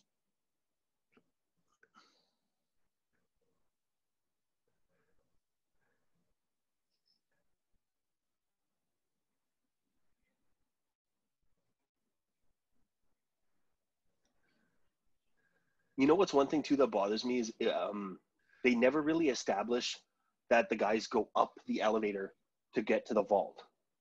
It makes it seem like it's on the first floor, and then all of a sudden it's on the 30th, right? They never go up. Yeah, I think my geography of that is also to that understanding. I thought they were in the basement or something. Yeah, or like I don't. main floor. I'm not sure if I missed a subtle thing, but they never seem to like. Oh, you know what though? Maybe I think they might show it kind of early. It might be on the same floor where Takagi gets killed. The meeting room, is it on that same floor?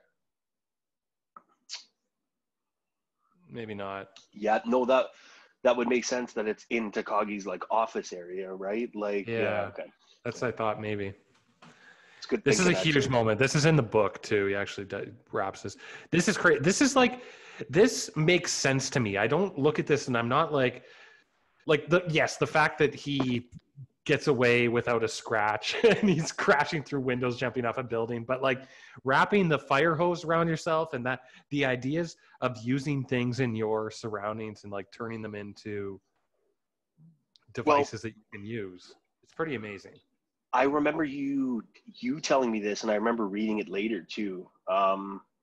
This is like around the time when we first met. Was I don't know if it was the movie or the book that was kind of used as an inspiration for September 11th. I think when that happened, someone told me that they thought that they used this movie as not inspiration, but as an idea about crashing, like what happens to a building when you crash a helicopter or like a plane or something into it. But there's obviously no evidence that. I think it was just someone told me their thoughts. Anecdotal. I love this scene. Like this whole thing. Yeah, and the thing is like his bloody feet are bloody disgusting, but it's real. Like I just believe it. Like it's so on par. And like the amount of continuity stuff that's like this and that, and we're kind of laughing at it or whatever. There's other stuff that the details are just so good. You know what I love too? I love when things in movies like this give like a tangible quality to something that really shouldn't. Like now all I think about every time I watch this movie is I'm like, how heavy is the spool that was holding the hose? Like how heavy is that thing that it's pulling him out of the building? Like how possibly heavy could that thing be? Why didn't they make it out of a lighter material? Why did it have to be so heavy, right? But they give tangible qualities to things that never should anymore. Do you think this is minuscule? See, that wasn't even Bruce Willis turning around in that quick iconic shot where he turns and it explodes. The hair's all different. It's some, I don't know, it's reshoots or whatever.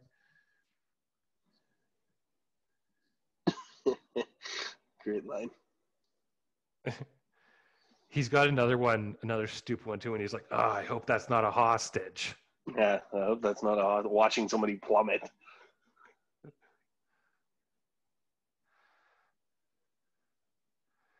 So here we are, back where it all began. can. Establishes the water too, right?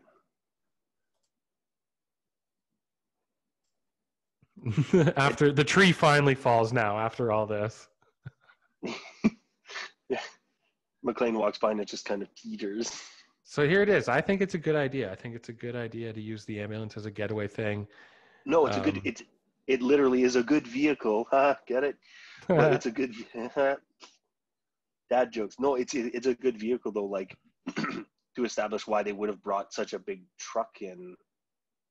Yeah. Also, they brought rocket launchers and crunch bars and whatever else. The crunch bars were there. Crunch bars were there, I think, already. I knew you were going to say that. I covered my ass. Okay, good. Everybody's covered in cremation dust.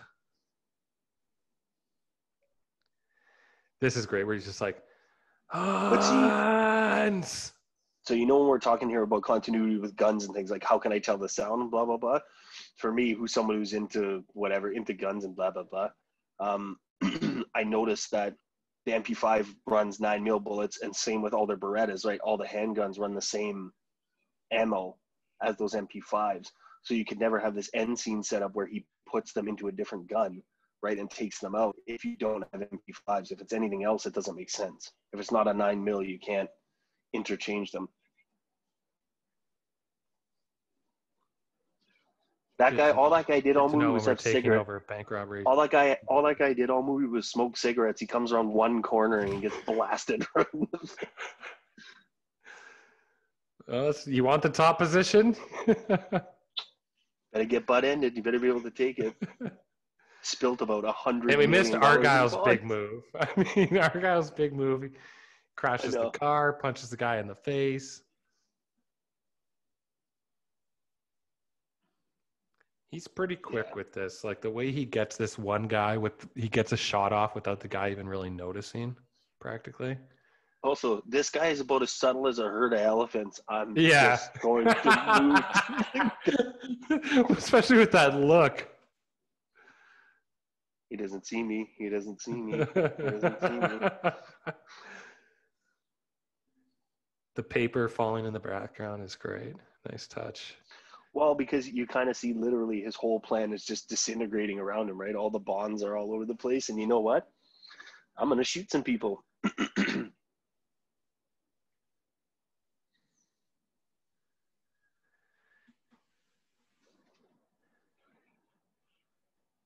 Also, see, and then he says 9 to that guy. So in my head, I'm like, is he really German and he's worked on his American accent, right? That's where I go. Interesting.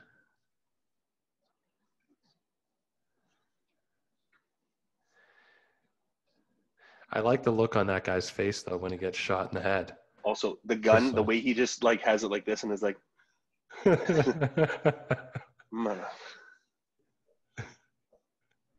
motherfucker. Let's all have a good laugh. The old laugh to distract. Also, the best tape in the world.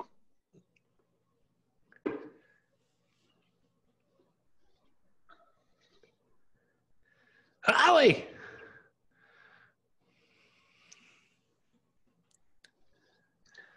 Happy trails, Hans. Yeah, maybe I shouldn't have been blowing the smoke away from the gun and saving your wife a little bit earlier. Oh, God, I hope that's not a hostage.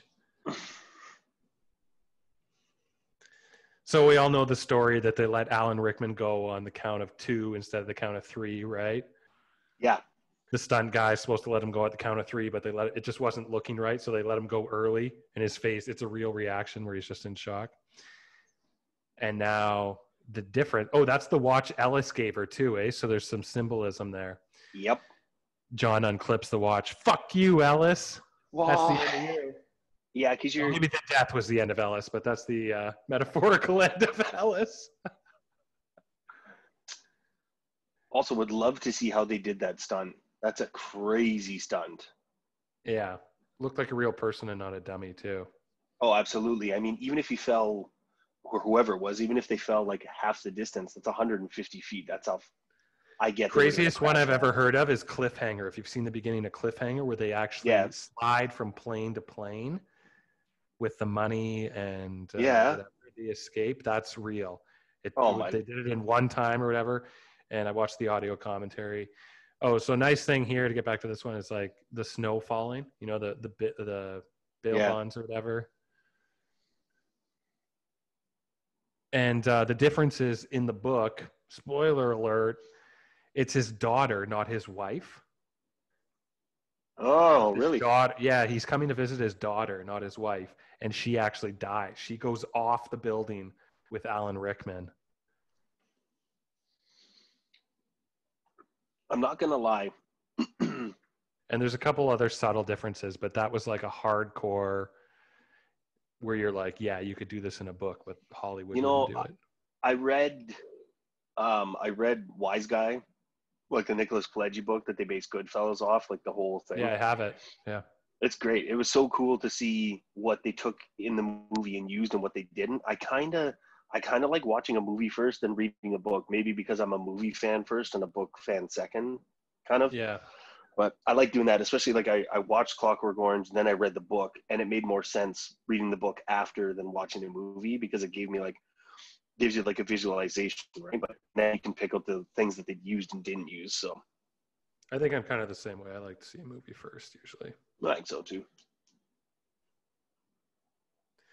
Now this is great. This is a nice buddy moment here. You know, they finally get to meet. They understand each other. They went through this thing together. They talked each other through it. Now Al is on edge and he's ready to shoot again, right? Oh, hell yeah. Hey, I've read somewhere too that they wanted to use Reginald Vell in the third one, but Family Matters got so big he would have cost too much money. Oh yeah, Family Matters.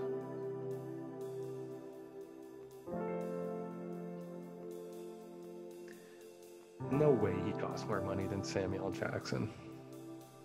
Well, no, if you either get Samuel L. or you get two Reginald Vells, so... This guy's like, I want to dance one more time. I shot a kid.